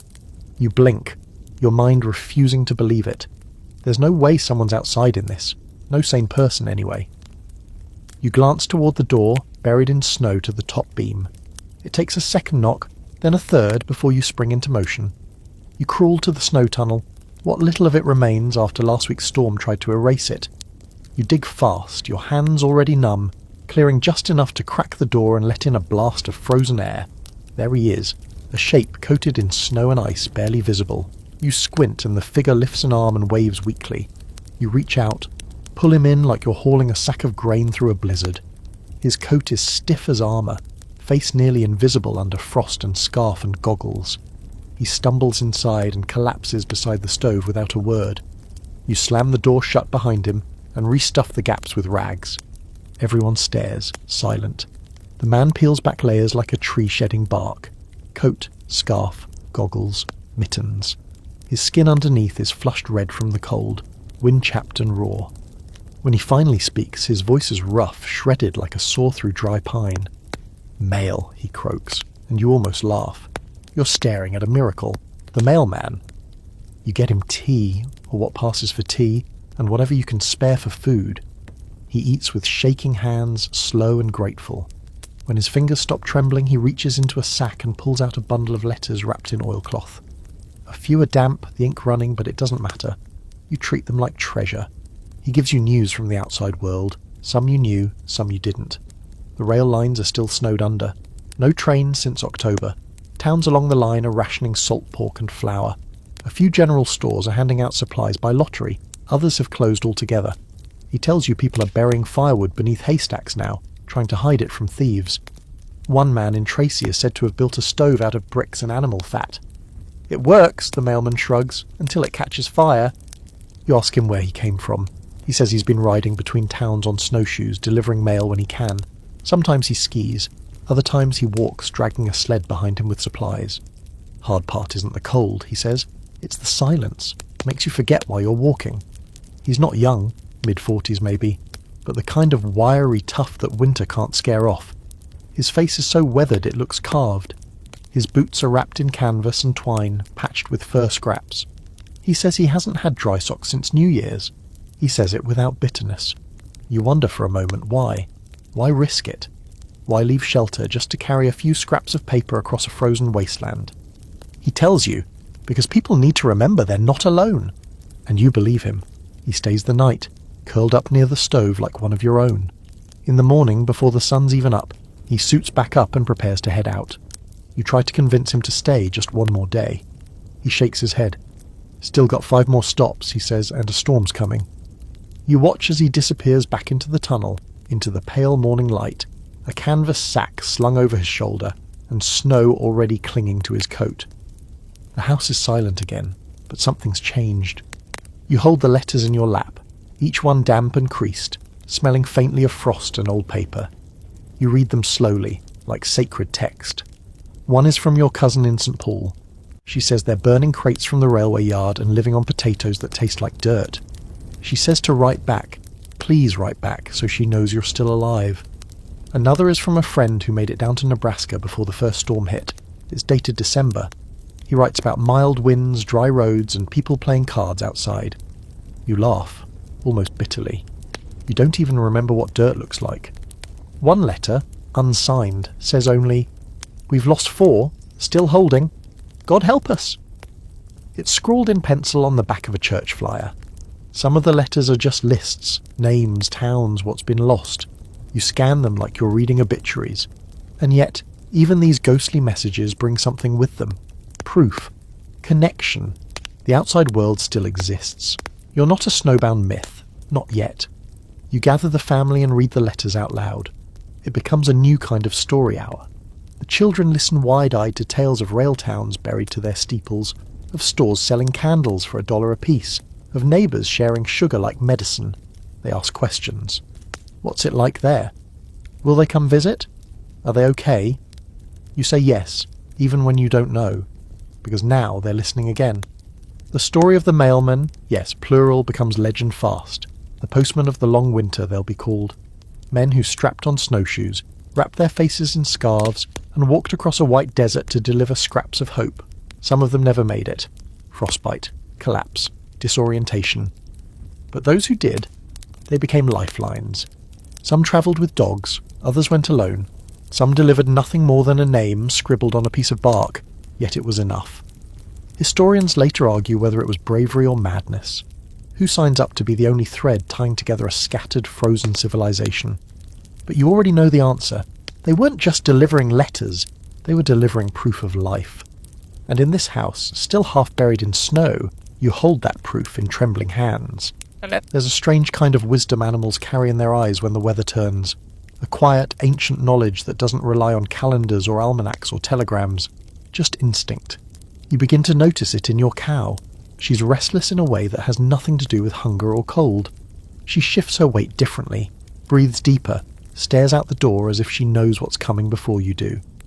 And she isn't alone. The chickens, those poor scraggly survivors, stopped laying weeks ago, and you figured they'd just given up. But now they start acting odd, pecking more aggressively, fluttering at shadows. They won't sleep on their roost anymore, but cluster in a corner like something out there is watching them. There's nothing out there, of course, just snow, just more white. But the animals disagree, and sure enough the sky changes. It's not a fast change. No sudden dark cloud or roaring wind, just a gradual thickening of the air, like the world is inhaling before a scream. The birds in town went silent 3 days ago, someone tells you. Horses refused to leave their stalls. A dog ran straight through a storm cellar door and wouldn't come out. And then the temperature drops. Not a few degrees. A full-body, gut-level drop. The kind of cold that makes your teeth ache from just breathing. You don't even need to check the thermometer. You feel it. Your cow begins pacing. You take it as a warning. Animals are smarter than you when it comes to weather. Always have been. You've heard stories all your life. How the horses stop pulling when the storm is close. How cattle turn their backs to the wind and huddle before the first flake falls. You used to think it was coincidence. Not anymore. You remember your father once saying, "When the barn gets quiet, run." So when your cow stops eating, you stop everything else. You go into full prep mode. Fast. You reseal the windows with anything you can find. Blankets, scraps of hide, canvas sacks from the flour that's long been eaten. You clear the stovepipe again, check the draft, bank the fire. The snow tunnel is already drifting over, even though there's no wind yet. That's how you know this one's going to be bad. You get water melting in every pot and pail. You gather extra cloth, stuff every crack in the door, even nail a quilt across the threshold. The children sense your urgency and go quiet. They help without asking. They've been here before. You hear a low groan from outside, not the wind, not yet, but the snow shifting, settling, like it's making room for more. And then your cow lets out a long, low sound, not frightened, not angry, just final, like she's resigned to it. She lies down near the stove and doesn't move again for hours. That's when the wind comes. It doesn't knock, it kicks. The first gust hits the house like a cannon blast. Everything rattles. The door bows inward for a second and you rush to brace it. The wind screams, not just whistling or howling, but screaming. A human sound, unnatural, furious. You feel it in your teeth. The animals knew. Outside, the world vanishes. There's no horizon, no sky, no sound but the shriek of the wind. It whips the snow into waves that crash invisibly against the side of your home. You can't see them, but you feel them. Each one hits like a battering ram. You swear you can hear nails loosening in the frame. The windows bow in just slightly, the glass bending like it wants to break. Inside, you huddle. All of you. Every blanket is in use. The cow's body heat is the only thing keeping the temperature above freezing. You feed the fire in short bursts, trying not to burn too fast, but you can't go without it. The cold eats into the house like it has teeth. The chickens shiver in their crate. The cow moans every hour or so, eyes closed, legs tucked under like she's trying to disappear into herself. There's nothing you can do but wait. This isn't your first blizzard, but it's the first where you don't move for 2 days straight. Literally. There's no point, no chores, no fresh air, no errands. The door is frozen shut. The windows are crusted over with so much snow and ice that they may as well be walls. The cow has stopped standing. You check her every few hours. She's breathing, but barely. You feed her warm water with a rag. When you try to stand, your knees crack like wood. Your feet are so stiff you don't know if they're cold or numb, or simply no longer yours. The children stop talking again. They just listen to the wind.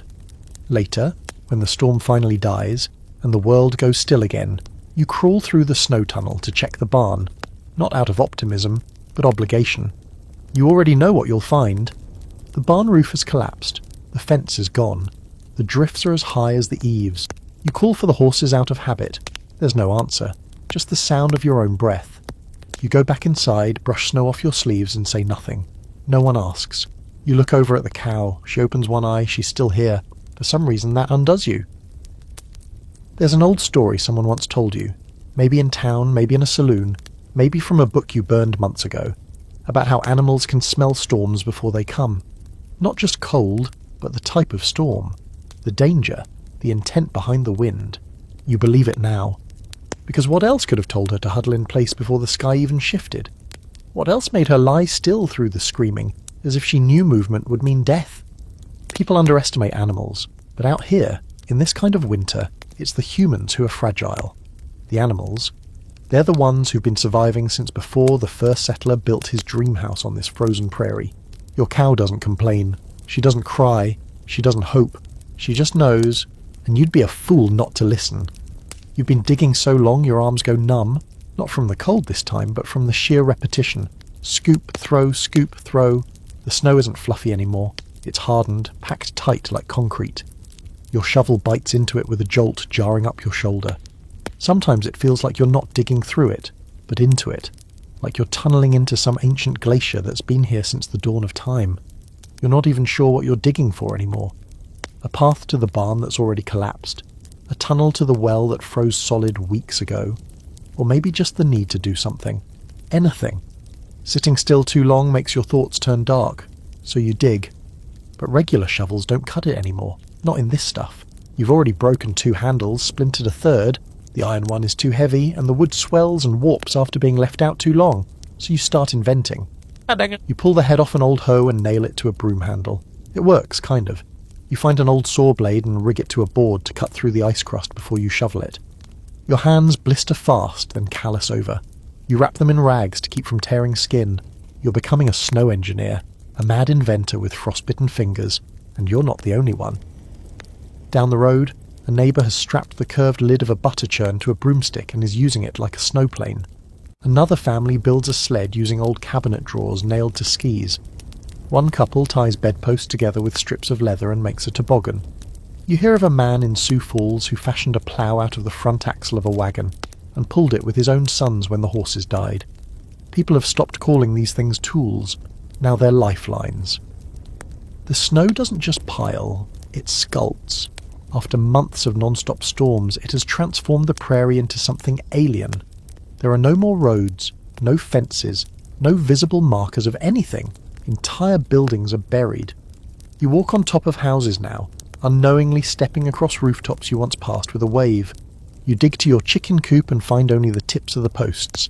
You try to locate the outhouse and have to guess by where the smoke from the house used to blow. Every hole you dig caves in. Every tunnel collapses. You reinforce them with boards, branches, whatever you can scrounge. And yet, you keep digging. Because under all this snow are your things, your life. Somewhere beneath the hard-packed drifts are your fence rails, your root cellar, the shed you built last July with blood and sweat and stubbornness. So you keep scratching and scraping and clawing, like a dog trying to find the last bone it buried before the world turned white. Sometimes you find something, sometimes you don't. The real miracle is that you're even able to do this. The cold should have frozen you still by now. But movement is warmth. You swing a shovel and sweat pools at the back of your neck, then freezes seconds later. Your coat stiffens with frost. Your breath forms a little fog cloud that settles in your scarf. Still, your core stays warm. You shovel not just for survival, but for sanity. There's an odd satisfaction to it, cutting through a drift and seeing the edge of the barn wall, revealing the curve of a wagon wheel, finding the stovepipe still poking out of a neighbour's house like a periscope from an underground bunker. Once you dig to the front step and find a cat, frozen, curled under the porch roof, snow blanketing it like a burial cloth. You say a small prayer and leave it where it lies. You can't afford sentimentality, but it stays in your mind. There's debate years later about just how much ingenuity the long winter wrung out of its victims. Some say it created the next generation of inventors and pioneers, people who, after surviving that kind of hardship, saw the world differently and never stopped solving problems. Others say it was desperation in disguise, that these inventions were just frantic acts of survival, nothing more. Maybe both are true. You start keeping a tool corner inside the house. The snow knives, the chisel broom, the chopped-down hoe, the coffee can scooper with a whittled stick for a handle. Each one handmade, crude, but necessary. You line them up by the door like weapons. The snow doesn't knock anymore. It sneaks, silently drifting into the tunnel, pressing against the doorframe, creeping under the eaves. You've given the snow character now. It's no longer just a thing. It's a presence, a foe. And the only way to fight it is with your makeshift arsenal of tools. Sometimes the work gets absurd. You find yourself digging a tunnel not because you need what's at the other end, but because you need to dig a tunnel. One goes to the barn ruins, another to the shed. You start on a third, curving along the backside of the house like a trench line in a war. The children crawl through them like foxes playing pretend. This one leads to the bakery, one says. That one goes to town. You don't stop them. Let them imagine. It's warmer in stories. You carve steps down into the snowbanks. You chisel ledges. At one point, you find yourself digging into a drift just to create a little shelter. A snow cave. You sit in it for a while, and it's surprisingly quiet. The snow muffles the wind. The air inside is cold, yes, but still peaceful. You could almost fall asleep in there. You don't. But the idea lingers. You even begin using the snow against itself, packing it into bricks and building walls around your entryways to act as windbreaks. A man in town reportedly used snow bricks to build a dome over his chimney, so the fire wouldn't be snuffed by the next blizzard. Someone else used snow to insulate their house better, digging a trench around the base and packing it with ice. You try it. It helps. You start calling one of your tools the snow knife. It's just a flat board sharpened at the edge, but the name gives it power. You carry it on your hip like it's a sword, slicing paths through the drifts like a warrior in some ridiculous frozen epic. You laugh at yourself, but the laughter helps too. The snow doesn't stop, but neither do you. You keep carving, keep chiseling, keep hacking away at this heavy white monster that tried to bury you. It hasn't won. Not yet. As long as you've got something to hold in your hand, something that cuts, scrapes, scoops, you've got a way forward, even if it's only a few feet at a time. You hear the story from a neighbour who stopped by on snowshoes, face red from the wind, scarf frozen stiff over his mouth. He doesn't say much, just shakes his head, peels off his mittens, and accepts a cup of hot water like it's whiskey. You wait for him to speak, knowing from the way he sits, heavy and slow, that he's carrying something heavier than his pack. "They found him 3 feet from his door," he says. No one replies. No one asks who. "Trying to get to the barn?" Still, silence. You all know what that means. You don't ask the details. You don't need them. Everyone knows that kind of death. Not grand or sudden, not heroic, just a quiet vanishing into the white, a life ended mid-step between here and there. That's what the long winter does. It doesn't always kill with drama. It kills with distance. A few feet too far, a few seconds too late. The man's name was Henry. You knew him only slightly. Built his sod house by the river, had a good wife, 3 kids, a laugh like a chimney drawer. He'd made it through the first blizzards just like you, stockpiling, rationing, digging. But then a string of bad luck, a sick cow, a frozen well, the kind of small disasters that pile up until they become one big one. And one morning, when the fire was down to coals and the children needed milk, he stepped outside during a lull. Not a storm, just a drift and a wind and a need. They say the snow blew in behind him and covered his tracks before he made it to the barn. He was gone an hour. His wife found him when she followed the rope line they'd strung between the house and the barn. One of those tricks folks started using when the snow made the world vanish. But the line had frozen stiff and snapped. 3 feet from the door. You don't cry, you don't even speak. You just stare at your hands for a while and think about how many times you've stepped out without a rope, or a plan, or a thought beyond get the water, or check the cow. You think about how easily it could have been you. The snow doesn't forgive, and the scary part is, you stop thinking of these deaths as tragedies. They're warnings now, markers, caution signs in the form of corpses. The people who die become lessons to the people who don't. You file it away. Never leave without a rope. Never trust the calm. Never count on the barn being close. You start looking at the door differently after that, with suspicion. The drift outside presses against it like a whisper daring you to open it. You check the rope you strung to the chicken shed twice, then a third time. You find yourself holding your breath when you step out, even for a second. Some say Henry was delirious from hunger. Others claim he got turned around in the snow, thought he was walking toward the barn but circled back. A few whisper it might have been exhaustion. He just lay down for a moment and let it happen. You don't care what the reason was. You just know he's gone. And now the rest of you are here, a little more aware, a little more afraid. More stories trickle in.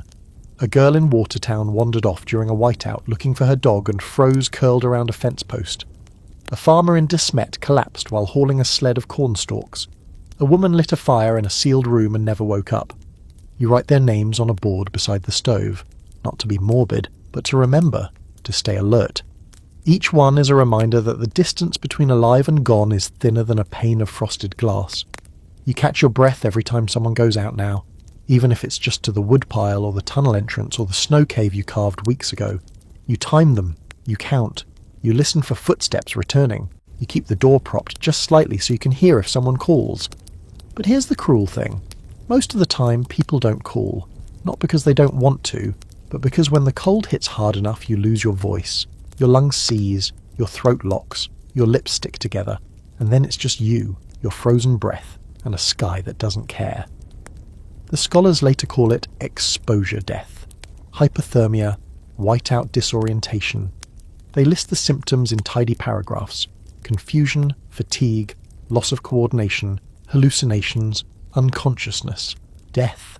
They break it down like it's science. But out here you know the truth, it's silence. That's the last thing always. You don't die screaming, you die quiet. You ask yourself in the coldest parts of the night what you'd do if it happened to someone in your house. How you'd keep going if one of the children went missing, or if someone stepped out and didn't come back. You imagine it too clearly. You picture digging through the snow, hands raw and bleeding, calling a name into the wind and hearing only the scream of winter in reply. You think about what Henry's wife saw when she found him. That blue-grey stillness, that frozen look on his face like he was just resting. And you think, no. So you double your rules. You shorten every trip. You carry more rope. You pair up for even the smallest errands. You count heads twice a day. You memorize the sounds of each person's steps. You talk about spring again, not with hope, but like a place you're trying to reach on a map. Once spring comes, we'll rebuild the coop. Once spring comes, We'll dig out the shed. Once spring comes, you try not to say, if. Henry's death becomes a marker, not just for you, but for the whole community. Don't go Henry's way, people mutter. Tie your rope, or you'll end up like Henry. He becomes a cautionary tale, a prairie myth, the man who missed his own barn.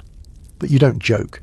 You remember the sound of that knock, the look on your neighbour's face when he said the words, the pause that followed. And when you go out the next morning to feed the cow, you hold the rope in your hand like a lifeline. Because it is. It happens in the middle of the night, of course. It always does. You wake to a sound so strange it takes a moment to place. Not wind, not a door creaking, not someone coughing in their sleep. It's a low, muffled groan, deep and long like something beneath the earth is shifting. You sit up fast. The walls seem to breathe.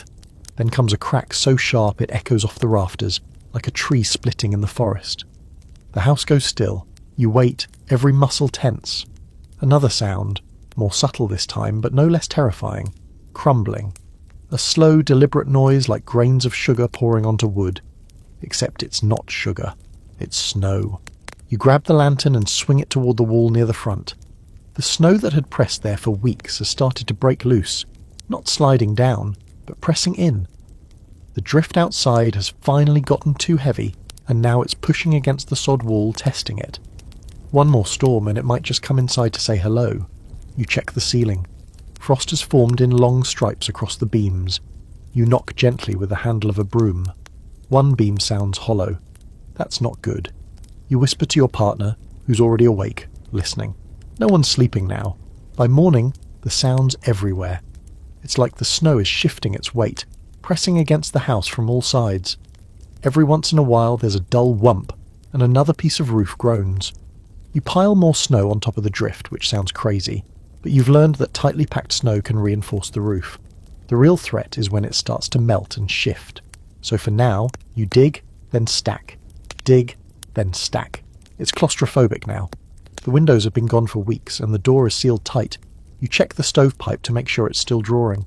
You climb out the tunnel and look back at the house, and you can barely see it. Just the tip of the stovepipe, a crooked stick, and the narrow opening of your air shaft. Everything else is buried. You stare down at the roof and realise you're standing on it. You dig to the neighbour's place later that day. It takes hours, but it beats sitting in silence, waiting for your ceiling to collapse. You follow a flag someone tied to a broom handle weeks ago, now half buried. When you finally reach the door, you don't knock. You dig. You carve a small opening enough to shout through. Still in there? A pause, then, barely. You help dig them out. Their door has bowed inward, snow packed so tight against it that the hinges are bent. The front of their house looks like a beached whale. Curved, bulging, heavy with the weight of a world that's forgotten gravity. When you open the door, snow spills in like water through a cracked dam. Inside, it's damp. The walls are sweating. Their stove isn't drawing well. They've burned through most of their wood. Their youngest has a cough that rattles the whole room. "We need out," the mother says. "This house is sinking." She's not wrong. It's happening everywhere. The snow isn't just burying buildings, it's crushing them. You hear of a church roof that caved in under the weight. No one was inside. Thank God. A schoolhouse in another town collapsed while some kids were inside warming up. They were pulled out alive, but barely. Some folks are digging up their homes every 2 days just to keep the weight from turning their walls into splinters. A family you know wakes one morning to find the snow has pushed in a back wall. It looks like a glacier snuck in during the night. They retreat to the front room and board it up with chairs and planks and whatever's left of their winter woodpile. You start digging tunnels, not just from house to barn, but from house to sky. Narrow shafts punched upward through the drifts to release the pressure, like chimney vents. You call them relief holes, and they steam when you open them. You hope the warmth rising through them buys you time. At night, you listen for the telltale signs of strain, the slow creak of a wall leaning too far, the dry snap of a roof beam giving out, the sound of snow slumping downward, steady and patient like it's trying to smother you nicely. You don't sleep deeply anymore. One morning you wake to silence, not peace, not calm, silence. You rush to the stove. It's out. You rush to the door. It won't open. You panic, then remember. You were supposed to check the air shaft. You crawl to it, heart hammering. It's blocked. Clogged with overnight snowfall, you dig with your hands, clawing upward, coughing, dizzy. The air when it hits you is so sharp it hurts. You breathe anyway. After that, you set alarms. Well, routines, really. No one sleeps more than 2 hours straight. Every few hours, someone checks the stove, the shaft, the roof. It becomes mechanical. You count time in snow shifts. Outside, the landscape is unrecognisable. The towns are gone. Not just quiet, gone. Buried under snow so deep it's changed the shape of the land. Rooflines have vanished. A barn becomes a lump. A store becomes a cave. People are digging down to their homes now, not up from them. One story says a man tripped on something while shoveling and realised it was the steeple of his own church. He dug until he found the bell and rang it once for old time's sake. Another story says a cow wandered onto a roof, not realising it was a house, and fell through. No one was hurt. The family kept the cow. No one knows what's true anymore, but it all feels believable. Historians argue whether some of these buried structures ever recovered. Some say entire towns were flattened, never rebuilt. Others insist they rose again, one shovel at a time. You believe the second part, because you have to. You wrap your scarf, grab your snow knife, and climb out through the tunnel again. You stand on the roof of your home, stare at the horizon, and try to remember where the fence used to be, where the road went, where the sky began. Then you dig, because beneath you is everything, and you're not ready to lose it yet. You've been dreaming about sleds, not the polished kind with shiny runners and jingle bells, the kind they show on greeting cards or in the windows of fancy stores back east. No, your dreams are of desperate sleds, makeshift contraptions of bent wood, rusted nails and rope knotted from torn bedsheets. Sleds that don't glide so much as scrape, hauling more than joy, hauling hope, hauling food, hauling people who can't walk anymore. And when you wake up, it's not a dream that lingers, it's the need. You have to build one, not for fun, not for escape, not even for travel. You need a sled because it might just be the one thing that keeps your family alive. You stare at what you've got. An old door, 2 broken chair legs, a strip of fence rail that didn't get burned yet, a pile of twine. It isn't much. It's nothing, really. But you've seen what people are building out there. Word travels through snow tunnels, through whispers in the feed stores and the few still open post stops. There are people surviving out there not because they have more, but because they've figured out how to move what they've got. And so you begin. You saw through the door with a rusted blade that squeals with each stroke. You sand the bottom with crushed coal and a wet rag, trying to smooth the splinters. You hammer on the chair legs, wrap them in a strip of leather soaked in lard, hoping they'll slide instead of sink. You loop twine through drilled holes and tie it off around your waist. It looks ridiculous, but it moves. Barely. The first test run is a bust. You drag it across the packed snow toward the shed, what's left of it, and it tips sideways immediately. Too light. You reload it, shift the weight, try again. This time it glides, uneven and slow but steady. You haul it in a circle, your breath freezing in strands across your lips. It takes everything out of you. But it works. Your kids name it the Ghost. You don't ask why. Maybe it's because of how it moves silently across the white, or maybe because everything out here now feels like a ghost. Half remembered, half real, never quite solid. Either way, you've got a working sled, and that changes everything. You use it to haul snow to melt, wood scraps, dried cow chips for fuel. You strap it up with ropes and harness yourself like an ox, pulling it to the neighbour's place with half a sack of frozen turnips you bartered for a single candle and a scrap of pork fat. You use it to bring back news, real news, from town. The sled doesn't just carry things, it carries connection. Soon enough, others are copying the idea. Someone down the road uses barrel staves. Another family ties their sled to the cow, who trudges along reluctantly, but steadily. You hear of a widow near Vermilion who built a sled out of coffin planks and used it to haul firewood from a dead tree she dug up with her bare hands. No one's making fun of coffin sleds out here. They're talking about building more. You get bold, you go to town. It's 7 miles by sled and you don't even know if the general store has anything left. But you pack a sack with goods to trade, salt, a bit of honey you'd been saving, a pair of wool socks, and set out before dawn. The wind is light, the sky flat and grey. It's the best kind of day you get anymore. You follow the snow markers people have placed, sticks with rags tied on, angled poles poking up like skeletal signposts. Every half mile you pass another house, another chimney poking out of a drift. No one waves. They're all inside watching you from behind frost-covered glass. When you get to town, it barely looks like a town anymore. Just mounds of snow with names beneath them. The blacksmith shop is entirely buried. The schoolhouse roof is barely visible. The general store still has a sign sticking out. You go inside, stomp off snow and look around. There's hardly anything left. A few tins, some beans, a couple of boxes of matches behind the counter. The owner nods at you like he's aged 10 years since you last saw him. You don't speak much. Just trade what you've got for a few things you need more. Dried apples, flour, real flour, a single candle. The walk home takes longer, you're heavier now, but it's a good weight, the kind that gives you hope.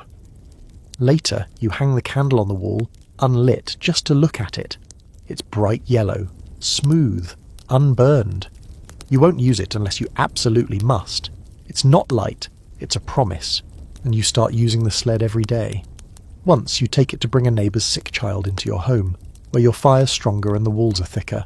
Once, you use it to dig out a stuck cow, half buried in a drift, too cold to move, eyes wide and silent. You dig until your arms shake and drag her to shelter. She survives. You begin seeing sled tracks in the snow, little trails of humanity winding from one homestead to another. They overlap, connect, crisscross through the white void. It starts to look like a web of resistance, a quiet rebellion against the snow. Someone says there's a group using a relay system, families handing off sleds to each other like messengers, running supplies between towns. They call themselves the Drifters. You don't know if it's real, but you want it to be. Historians later talk about frontier ingenuity, but it's not about being clever. It's about being tired of standing still. Sleds didn't just carry things, they carried the idea that you weren't trapped, that even in the worst winter in living memory you could move, could help, could find something out there beyond the walls you'd been staring at since October. Your sled sits by the door now, coated in frost, always ready. Because if the long winter has taught you anything, it's that survival isn't just about warmth or food or stories. Sometimes it's about momentum. Even if it's just a few slow scraping feet at a time, it starts with a knock on the window. Not a visitor, just the wind slapping something loose. Maybe a board or a bit of rag that's been frozen stiff for weeks. You're used to those sounds by now. But what follows isn't. It's voices. Not shouting, nothing urgent or panicked. Just muffled speech, like someone talking through a scarf or under a snowbank. You peek through the slit in the quilt that covers the window and see figures moving toward you. 3 of them, bundled and dragging something behind them.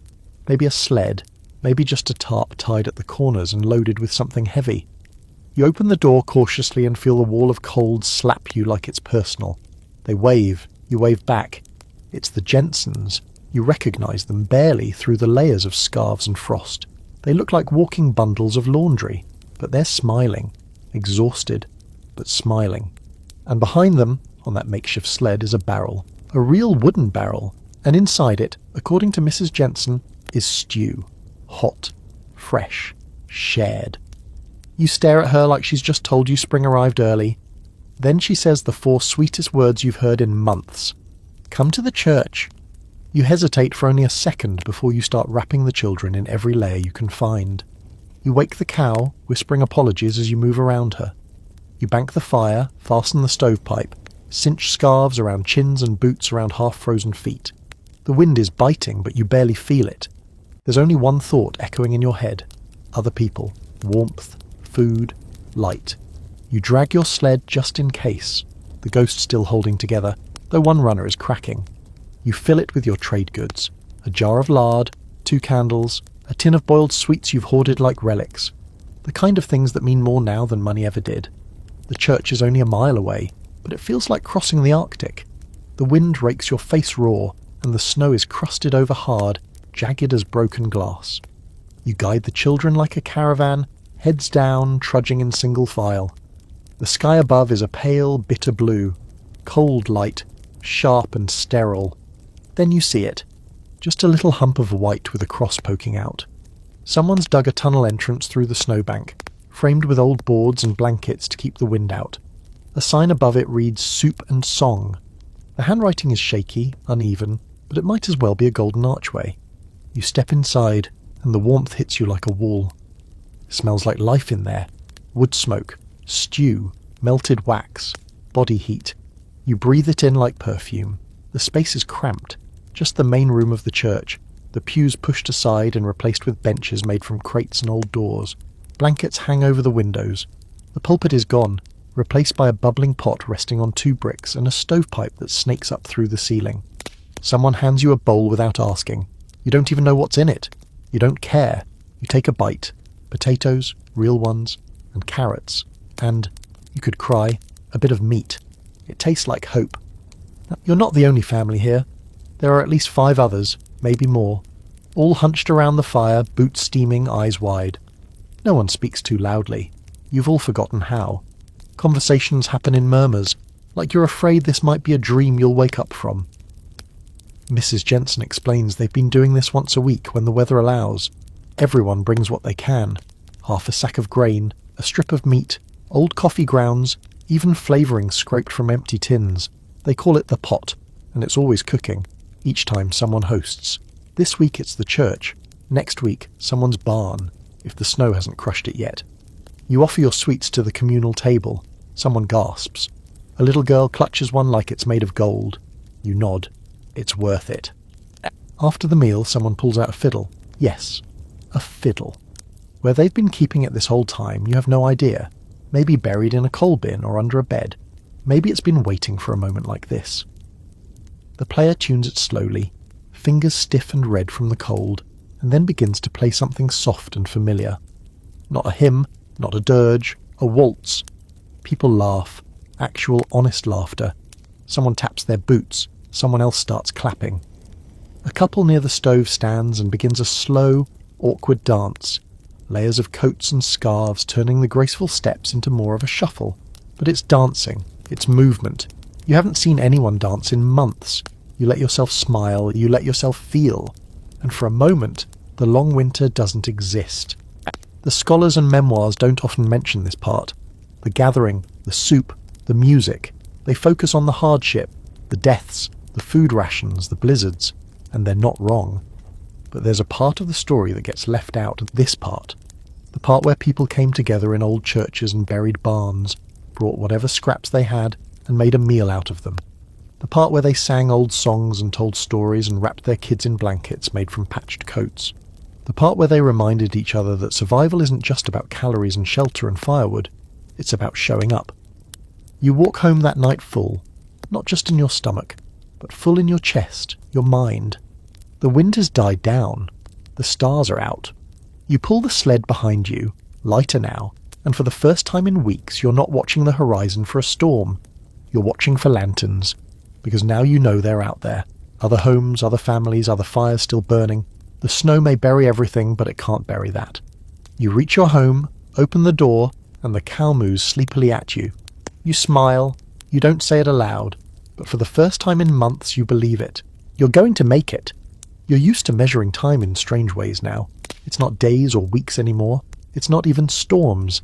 It's how many candles you've burned, how many times you've reused the same tea leaves, how many meals you've scraped out of one bag of flour.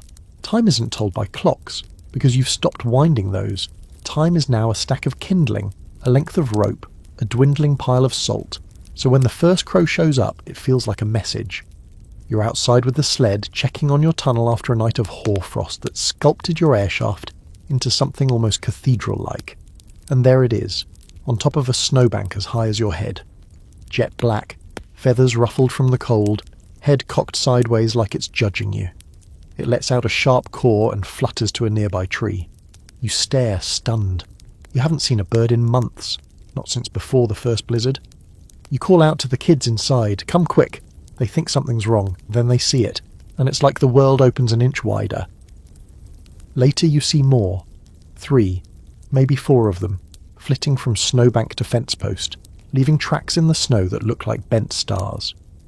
They circle the cow's pen, not menacingly, just curious, watching. The sound of them is almost absurd. It's noise, real noise, not the keening of wind, not the snap of frozen branches or the groan of a tired stove, but life. You don't even realise how much you've missed that until you hear the flap of wings. You listen for more, and then one morning you do hear more. Water! Not a lot, not gushing or dramatic, but water, actual liquid water, dribbling down the south side of the house where the sunlight hit hardest. It trails along a crack in the drift like the world is starting to weep. You press your fingers into it. Cold, wet, real. The kids call it the melting day, and you mark it on the wall. You still don't say spring, you don't dare, but the signs are there. You can feel something shifting beneath the snow, too slowly to call it a thaw, but enough to make you check the rafters again, just in case something slips. The weight is changing. You feel it in your knees when you walk across the floor. You feel it in your chest. Then comes the smell. Not a good one. Not at first. The scent of things that have been buried too long. Rot. Mud. Something sour you can't place. It creeps in around the doorframe and out through the stovepipe. The cow picks up on it first, snorting and stamping like the air's turned strange. And she's right. The smell is truth. There's something out there now besides snow and wind. Something older. Earthier. You find the first patch of dirt 3 days later. It's just a corner, no bigger than a shoe, tucked behind the barn skeleton where the drift split during the last breeze. You kneel beside it like it's a grave and press your fingers into the black. It's still frozen underneath, but the top layer gives, and that's enough to make you cry. From there, it becomes a ritual. You go out each morning and search for signs of not winter, not spring, not warmth, not green, but absence. Absence of snow, absence of silence, absence of death. You find tracks, fox maybe, rabbit more likely. You find twigs poking through the drifts, brittle and brown but upright. You find feathers. One day you find your own shovel, the one you lost back in January during a dig when the wind kicked up. You thought it was gone forever, but there it is, the handle poking up like a periscope. You pull it free and wipe away the frost. You hang it by the door like a trophy. That Sunday, you go back to the church. More people this time. Some you haven't seen since before Christmas. Some you didn't expect to ever see again. But there they are, alive. Thinner, paler, quieter. But there. They bring whatever they've got. Someone's carved spoons out of driftwood. Someone else brought wild rose hips they found on a southern slope. You tell them about the crow. They tell you about the rabbit they saw darting across a bare patch of field. Another family says their cow gave birth to a calf. Early, small, but healthy. Everyone gasps. New life. Someone starts singing. Not a hymn this time, but a work song. Rhythmic. Easy. A tune you can sing while digging or hauling, or just rocking a baby to sleep. A few people hum along. The tune drifts up into the rafters, through the stovepipe, and out into the thin, bright air. Outside, the snow begins to soften. It's not over, you know that. The storms could come back. The drifts could deepen. March is unpredictable, and April isn't safe either. But something has changed. The snow doesn't stick like it used to. The wind still bites, but it doesn't bury. And the sun, it lingers a little longer each night. There are debates about what really caused the long winter, volcanic ash in the atmosphere, a change in solar cycles, a fluke in the jet stream. You don't care. You'll let the scientists argue over charts and patterns. Out here you believe in different things, like snow melting from the south side first, like crows as omens, like the smell of dirt meaning survival. That night, you take a walk by yourself. You leave the sled behind, leave the tools, the rope, the rules. Just you, your coat, and your breath fogging in front of you. The stars are sharp, endless. The moonlight glints off the snow in ways that make you dizzy. But you keep walking until you reach that patch of ground behind the barn. You kneel, and for the first time in a long time, you don't feel like prey. You feel like a person. You touch the earth with bare fingers. It doesn't bite. The first sound of running water doesn't come from a creek or a well. It comes from inside the wall. It happens just after breakfast, if you can call boiled flour and old salt pork breakfast, when you're sitting by the stove, rubbing warmth into your fingers. You hear it faintly, beneath the usual pops and groans of thawing wood. A little trickle, like a leaky pipe. Except you don't have pipes. No one out here does. You follow the sound, press your ear to the wall. There it is again, a gurgle, then a tiny drip, drip, drip. You step outside into the tunnel and listen harder, and that's when you see it. A narrow streak cutting down the side of the snowbank, carving a shallow line into the white. Water. Your brain doesn't quite process it at first. You haven't seen liquid in so long that you almost forget how it moves. But there it is, slow, brownish, and definitely real. You crouch beside it and watch it slide down into a crack, vanishing. You dip a finger in, Cold, yes, but not frozen. You don't cheer. You don't scream or laugh. You just stare at it transfixed, like you're watching something sacred. Because out here, in a world still half buried and starved for warmth, a few drops of water feel like a resurrection. From that point on, the change speeds up. The snow doesn't just melt, it sinks. You wake one morning and the tunnel roof has collapsed. Not entirely, just in a sagging, tired kind of way. Like the snow is finally too exhausted to hold its own weight. You dig it out, but not with urgency. Because now the digging feels different. It's not about survival, it's about uncovering. The sun has teeth now. Real heat, not just light. You can feel it soaking into your coat, warming the crown of your head. Your breath doesn't freeze instantly anymore. The air smells like old roots and compost, like something buried and rotten coming back to life. The children make a game of it. First to find the ground wins. They poke sticks into the snow and whoop when they hit dirt. One of them finds a half-buried corn cob, perfectly preserved in ice, and declares it a treasure. You laugh. You can't help it. For the first time in half a year, there's laughter in your house that doesn't sound forced. The cow starts standing more, walking a little. She licks the air and snorts, ears perked at every sound like she's hearing the world again for the first time. You take her outside on a rope when the wind dies down, just to let her stand in the sun. She closes her eyes like it's bathing her. The chickens begin pecking. Not at food, but at the ground. They found patches near the shed where the snow pulled back and the soil's turned black and spongy. They scratch at it with wild energy, and for a second it's like watching summer in miniature. The tools come back out. The real ones. The scythe, the spade, the broken rake you've repaired with fence wire. You line them up along the side of the house like a to-do list. Not for escape, not for digging out, for planting. Then the rivers come back. First just a trickle, an uncertain stream winding its way through the fields, then suddenly a flood. Ice jams break in the middle of the night with booms that sound like gunshots. You wake up to find the lowlands turned into lakes, snowmelt rushing so fast it rips away fences, carries off barrels and logs and broken sleds. You run outside and find your sled, the ghost, floating in the muck caught on a fence post. You wade in up to your knees and pull it out, mud sucking at your boots. You set it upside down to dry and just stand there staring at the moving water. It's chaos, sure, but it's also life, the earth taking a big gurgling breath. Someone upriver loses a chicken coop to the flood. Someone else watches an outhouse float past like a boat with no captain. You all laugh about it at the next gathering, even though you know someone will have to build it again from scratch. The laughter isn't cruel, it's necessary. You have to laugh. You've spent too long not doing it. The town starts to emerge like a ship coming out of fog. You walk the main road again, though road is generous. It's more a muddy trench between two long ridges of leftover snow. The storefronts appear one by one. The schoolhouse door is cracked and half off the hinges, but it stands. The blacksmith shop has a collapsed roof. The general store is damp and mostly empty, but still there. The townsfolk are slow to reappear, cautious, like animals poking their heads out of burrows. You exchange stories. Who made it? Who didn't? You don't say much. No one does. But you're all here, and that means more than any words could. Someone organises a clean-up day. You show up with your kids, your tools, your cow tied behind you like she's part of the work crew. You help haul debris from the stream.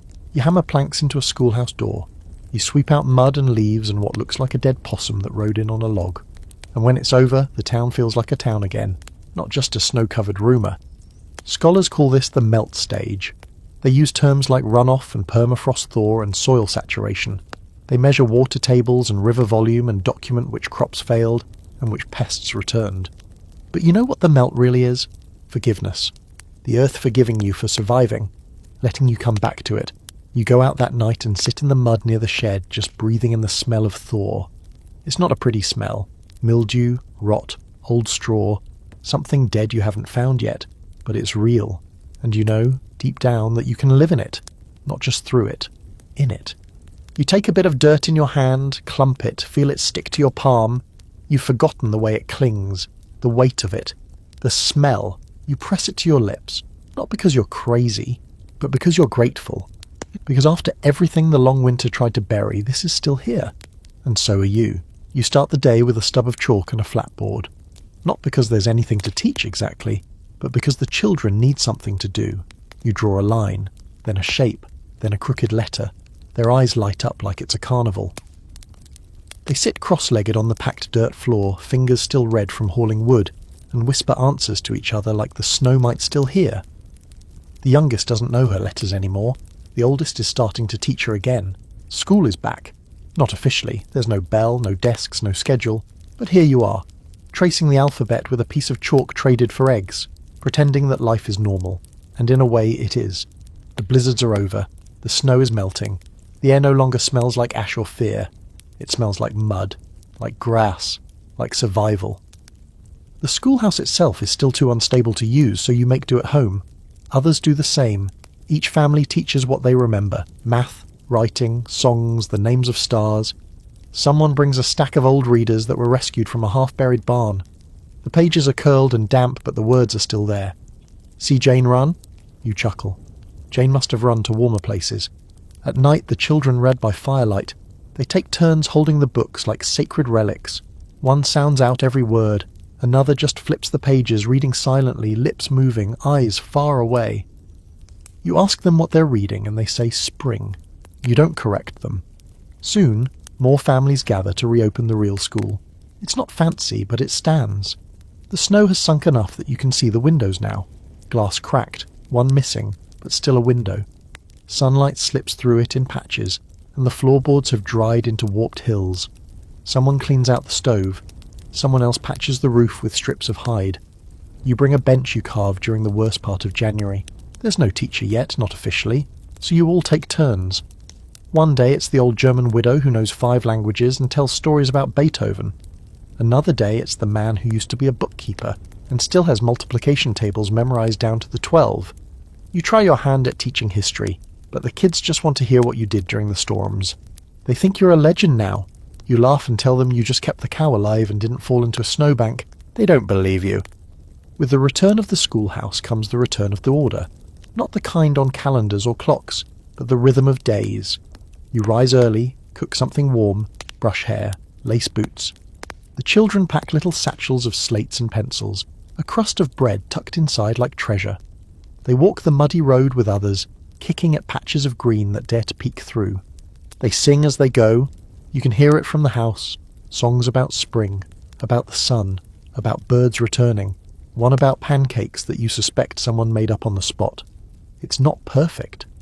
One boy still won't speak, not since his father didn't return from a trip to town. Another girl flinches at loud noises. A few still wear gloves even indoors, like their fingers remember the cold too deeply. But they show up, every day. And slowly, the weight begins to lift. One afternoon, the children come running back from school yelling about a flower. You think they're joking. They're not. They drag you outside, down the path, across the muddy road, behind a rock still half-coated in crusted snow, and point. There it is, tiny, pale, bent from the wind, a crocus. You crouch beside it, not speaking, not even breathing for a moment. The petals are almost translucent, like it's not even sure it belongs here, like it's apologizing for blooming too soon. And yet, it bloomed anyway. You don't pick it. You leave it exactly where it is. A child reaches out to touch it and you stop them. Not unkindly, just gently. Let it live, you say. They nod solemnly, and you all stare at it like it's a miracle, because it is. The town starts printing broadsheets again. Not a full paper, there's not enough ink or energy for that, but a single sheet passed around with updates. A baby born, a well-repaired, a storm warning that didn't come to pass. Someone sets up a tiny lending library out of a dry goods crate. Another family starts baking again. Just small batches, but the smell of bread in the wind makes everyone pause. A town elder says they should hold a fair in the summer. People laugh, but no one says no. You can feel it. A rebalancing, not fast, not dramatic, just steady. Like the seasons coming home after being lost. You find your old seed box buried beneath a pile of broken tools. You open it cautiously. Inside, shriveled pods, folded paper packets, a few kernels that look like hope in disguise. You lay them out on the table one by one, inspecting them like old coins. Some might still be good, others are clearly ruined, but you plant them all anyway. You dig into the soil with your bare hands, cool, damp, alive. The children help. You show them how to space the rows, how to cover the seeds without packing too tight. They listen carefully, more serious than you've ever seen them. These aren't just chores now, these are choices, things you get to do, things that mean tomorrow still matters. You water with melted snow, you watch, you wait. They don't sprout right away, but one morning you spot a sprig, just a single green nub poking out of the black. You bend down. It smells like nothing, but it smells like something. You close your eyes, and for the first time in nearly a year you breathe in spring. The first thunderstorm rolls in like a visitor who doesn't knock. 1 minute the sky's pale blue, spotted with little flocks of returning birds that chatter like gossipers in a market square. And then, boom! The sound shakes your teeth. You jump. The kids shriek, but not in fear, more like surprise or awe. You all run to the door and step outside into the open air, and there it is, that heavy, dark, living sky. Not flat and white like it's been all winter, but rich with movement, clouds rolling over each other like animals stretching after a long sleep. The wind smells different, not cold, not dry, but thick, wet, promising. The first drop hits your forehead and feels like a slap. The second hits your nose, and then it pours. It's not graceful at all. This isn't one of those soft spring showers on a wildflower field kind of things. This is a downpour, loud, rude, and unapologetic. It slaps the roof, pounds the mud, drowns the chicken yard, and turns the path to the barn into a miniature river. It pours off the eaves and floods the trench you dug for water runoff. It makes you laugh out loud. Because after 6 months of snow, the wetness is incredible. You don't even care that your boots are soaked, or that the water is pouring down your collar. You stand there grinning, soaking, and utterly alive. The cow doesn't love it. The chickens hate it. But you'd dance in it if your knees weren't so sore. That storm changes everything. By morning, the landscape has shifted again. The last of the snowbanks have been pummeled into grey heaps. The air smells of worms and pine. The creeks are roaring. The ground is mud. Real mud. Not the kind you shovel, but the kind that sucks at your boots when you step in it. And the earth? It's breathing again. You swear you can hear it. Roots stretching, buds forming, and the thaw is done. Now comes the burst. The trees are the next to return. At first they just stand there looking dead, like props. But then little green flares start popping from the branches. Buds so small you miss them if you're not paying attention. But you're paying attention to everything now. Every stem, every shadow. You find yourself inspecting trees like a doctor with a stethoscope. You snap off a twig and break it open. Green inside, you smile. You walk into town the next day and the smell hits you before the buildings do. Not food, not smoke, soil, damp, churned up earth, warm underfoot. People are already outside, shoveling, cleaning, hammering. Kids stomp puddles. Women shake out rugs like they're banishing ghosts. The general store has reopened its side window. No one's really shopping yet, but the fact that it's open is enough. Someone says they're expecting a shipment. By rail. The first train since before the winter. The idea of it makes your stomach do a little flip. That train is all anyone can talk about. For days, people walk down to the station. Well, the snow-cleared patch where the station used to be, and just wait. Listening. Watching the tracks. You go too. You feel a little silly, standing there with the others in the middle of a muddy field, eyes on the horizon like you're watching for a ghost ship. Then, one morning, it happens. The whistle is faint at first, a high, keening sound that seems to come from inside you. You lift your head. Others around you stop mid-conversation. A little girl screams and runs back toward town. Then the smoke appears, black and curling and moving, and suddenly the train is there, chugging and shrieking and huffing like some mechanical god. Everyone cheers. No one can help it. Hats come off. Tears run down cheeks. Grown men clap each other on the back. Kids wave and shout. The whistle screams again and someone in the back yells, "We're saved!" And for once no one calls him dramatic, because it feels like salvation. The train brings everything. Flour, nails, oil, soap, paper, letters, coffee and fruit. A single crate of oranges rolls off that train and into the arms of the general store owner like it's a newborn. He cuts one open on the spot, hands out slices. You get one. You haven't tasted anything so bright in your entire life. The juice runs down your chin. You don't even wipe it off. You savour every molecule. That orange might as well be a religious experience. Spring hits the ground running after that. People are busy now, not just surviving, but working, building, planning. You help dig a new foundation for a neighbour's shed. You trade labour for lumber. You string up a fence for the cow to graze in. Grass. Real, soft, ticklish grass that smells like June and feels like memory. The children stop asking about the snow. They ask about seeds, chores, school days. One of them finds a turtle near the creek and adopts it on the spot, naming it Blizzard. You try not to laugh, but it's too perfect. Blizzard is now the family pet. You build him a pen. Because of course you do. At the next gathering in the church, someone suggests a May Day celebration. A real one, with flowers and music and food if anyone has enough. The kids are wide-eyed. They've never seen a festival. Not a real one. You offer to bring eggs. You've got 5 now. 5 glorious, ridiculous eggs. You plan to boil them and dye them with beets and onion skins. Someone else says they'll try to bake. Someone else promises music, and someone else starts crying and apologises. No one minds. You all understand. That night, back at home, you sit outside with your coat open and your boots off. The air is cool, but not cold. A breeze moves the grass like it's brushing the world's hair. You stare up at the stars and feel something settle inside you. Not just peace, but trust. That this place, this life, this battered little stretch of prairie still holds room for joy. You made it through, and now you get to live again. The May Day celebration begins with a flower no one expected. An entire handful, in fact, discovered by the Johnson girl near the river bend where the ice broke up last week. Violets, she says. They're scraggly, crooked things, half crushed from being yanked up roots and all, but she clutches them like they're a crown. And maybe they are. She gives one to everyone at the gathering, including the cow, who eats hers instantly. The rest of you tuck them into buttonholes and braid them into hair and string them up on fence wire. The whole town smells faintly like wet leaves and new promises. The celebration isn't grand. No one has the strength or supplies for that. But it feels big. There's music, yes. Fiddle and washboard, played a little too fast and a little off-key, but with such heart that you don't care.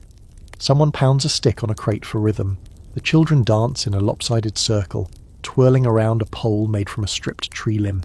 They don't know the traditional steps, so they invent their own, hopping and spinning and shouting with uncoordinated glee.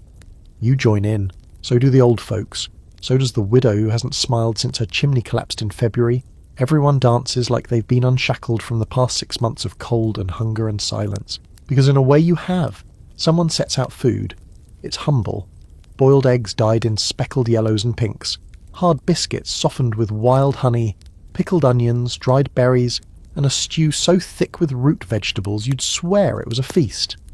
Someone brings rhubarb pie made with the first red stalks of the season. It's tart, strange, and divine. You take a bite and feel like you've bitten into the sun. People stand in circles and talk, not just about how they survived, but what they'll do next. Planting schedules, fence repairs, barn raisings. A real schoolteacher maybe, if the railroad will bring one this time. They talk about wheat, about building better chimneys, about putting in cellar vents so the next time the snow comes it won't trap them like rats in a box. Everyone's got plans now. Because for the first time in forever, the future isn't an enemy, it's an invitation. The mayor, a wiry man with wind-chapped cheeks and a hat that's more hole than hat, stands up on a barrel and clears his throat. We're calling this day, he says, the start over. He pauses. Not the beginning, not the end, just the part where we do it again, but smarter. Everyone laughs, but it sticks. People start calling it that, the start over, like it's a holiday, and why not? If any group has earned a second shot, it's you. You walk home that night with your boots muddy and your arms around your youngest, who fell asleep mid-pie. The stars are out, and for once they don't feel so cold and far away. The town is quiet now, but not empty. You can feel the lives buzzing inside the homes as you pass them. Firelight flickers behind curtains. A baby cries faintly in the distance. Someone laughs. Someone else sings a tune that fades into the breeze. And the breeze itself is soft now. You reach your house, still battered, still leaning slightly from that January drift, but yours. And inside, you find everything where it should be. The stove warm, the cow chewing softly, the seeds in their little boxes by the window.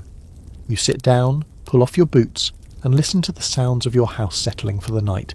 Creaks, hums, breathing, no blizzard pounding the walls, no wind trying to sneak under the door, just quiet, just spring. You spend the next weeks watching the land uncurl. The trees explode into leaf with almost indecent urgency, as if they're racing to make up for lost time. The grass rises overnight, the mud dries, the fence lines reappear, like bones rising out of the earth. Every day something else shows its face, a green blade here, a bud there, a rabbit bold enough to hop through the yard in full daylight. The children begin building again, forts out of scrap lumber, ramps for their sleds turned wagons, little traps for minnows by the stream. You help when they ask, but mostly just watch.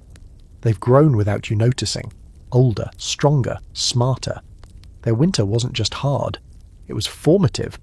You think of the person you were before the snow came, not better, not worse, just softer. Now your edges have hardened, but your heart hasn't. At least not entirely. You still cry when you find a robin's egg in the yard. You still smile when the stove catches flame on the first strike. You've lost some things, people, animals, time, but you've gained something too. A ferocity, a clarity, a kind of respect for the ground beneath your feet and the sky above your head. You earned this spring. You built it. Then one morning you wake up and realise something. You haven't thought about the snow in days. It hits you like a strange, quiet revelation. You sit up, swing your feet out of bed and feel warm wood beneath them. No ice, no draught, no fear. You open the door and the air greets you not with a slap, but with a caress. The fields outside are green now, not just patches, whole fields, alive and rustling in the breeze. You step out onto the porch and let the sun hit your face. And for the first time in what feels like a lifetime, you don't brace yourself, you just breathe. The historians will later write about the Great Winter of 1880 to 1881 as one of the most brutal in recorded American history. They'll note the number of blizzards, the depth of the snow, the duration of the freeze, the miles of railroad abandoned, the families lost. But they'll miss this part. The way people came back, how they carried each other through it, how they rebuilt not just homes and barns, but routines, faith, friendships, the quiet, defiant joy of starting over, again and again and again, like prairie grass that keeps returning, no matter how many times it's flattened, like crocuses in the ditch, like violets in a little girl's hand. You go to bed that night without lighting a candle. You don't need to. The darkness doesn't feel threatening anymore. It just feels like rest. The planting begins before the ground is even fully dry. The frost is gone, but the soil is still heavy, thick with the last of a winter's sorrow. Doesn't matter. You've waited long enough. Everyone has. The whole town moves like a waking beast, muscles stiff but ready. Spades go into the dirt. Calloused hands press seeds into furrows. Someone borrows a mule from the next township over, and it becomes a minor celebrity. Best set of hooves this side of the divide, someone jokes. You don't need the mule. Your cow, stubborn and heroic, shoulders the yoke for half a day and earns a rest and an entire bucket of mash. You stroke her neck and whisper thanks. She made it through too. You wonder, not for the first time, how many cows didn't. You plant potatoes first, always the safest. Then onions, beans, corn, everything you still have seed for. The ground is forgiving. It accepts what you give it. Not a guarantee, but a chance. And that's all you're asking for now. The kids scatter wildflower seeds just because. You don't stop them. You even join in. They toss them by the handful into the wind, laughing like they're feeding the sky. You imagine petals blooming in random patches come July, bursts of colour where no one expected life. That feels like a metaphor, but you let it sit quiet. The cemetery, small and windswept, gets a cleaning. No one asks anyone to do it, it just happens. Folks show up with rags and buckets, scrub the headstones, plant a few flowers, rebuild the fence where the storm knocked it down. Some of the names are fresh. One marker was made from the back of a cupboard door, the lettering burned in with a fire poker. You stop in front of Henry's grave. Someone's laid a crow feather there, wrapped with twine. You don't say anything, you just stand for a while, hat off, hand over your heart. Then you move on, because you have to. Mail starts arriving again, trickling in like water through cracked ice. Letters from back east, from cousins and aunts and suppliers and preachers. Notes scribbled in pencil on scraps of paper, crammed into envelopes sealed with candle wax. One woman gets news that her sister gave birth in January. Twins. One lived, one didn't. Everyone reads their mail out loud now. It's a public thing. You share joy and sorrow like it's food. The postmaster tacks some letters to the wall just so people can reread them. One of them says simply, "We heard you survived. We wept. Write back." You do. You sit down at your little table by the window and write by sunlight, not lantern light. Your handwriting is worse now. Your fingers are stiffer, but your words come out clear.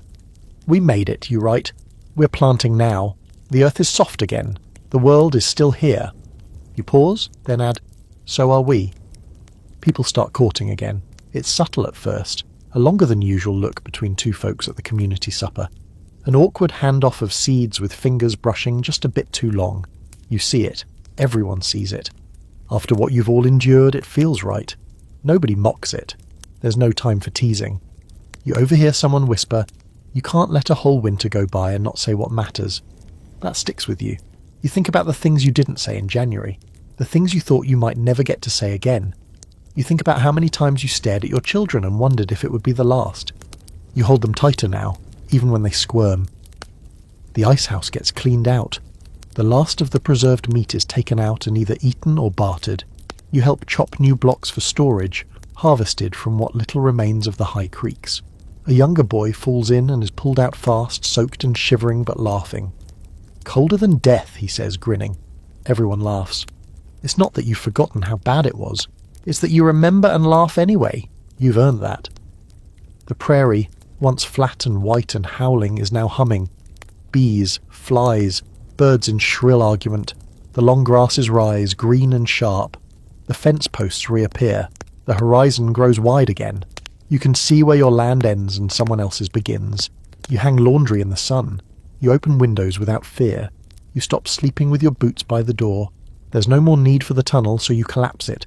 Let the snow melt into the soil. Let it feed the roots. Let it vanish.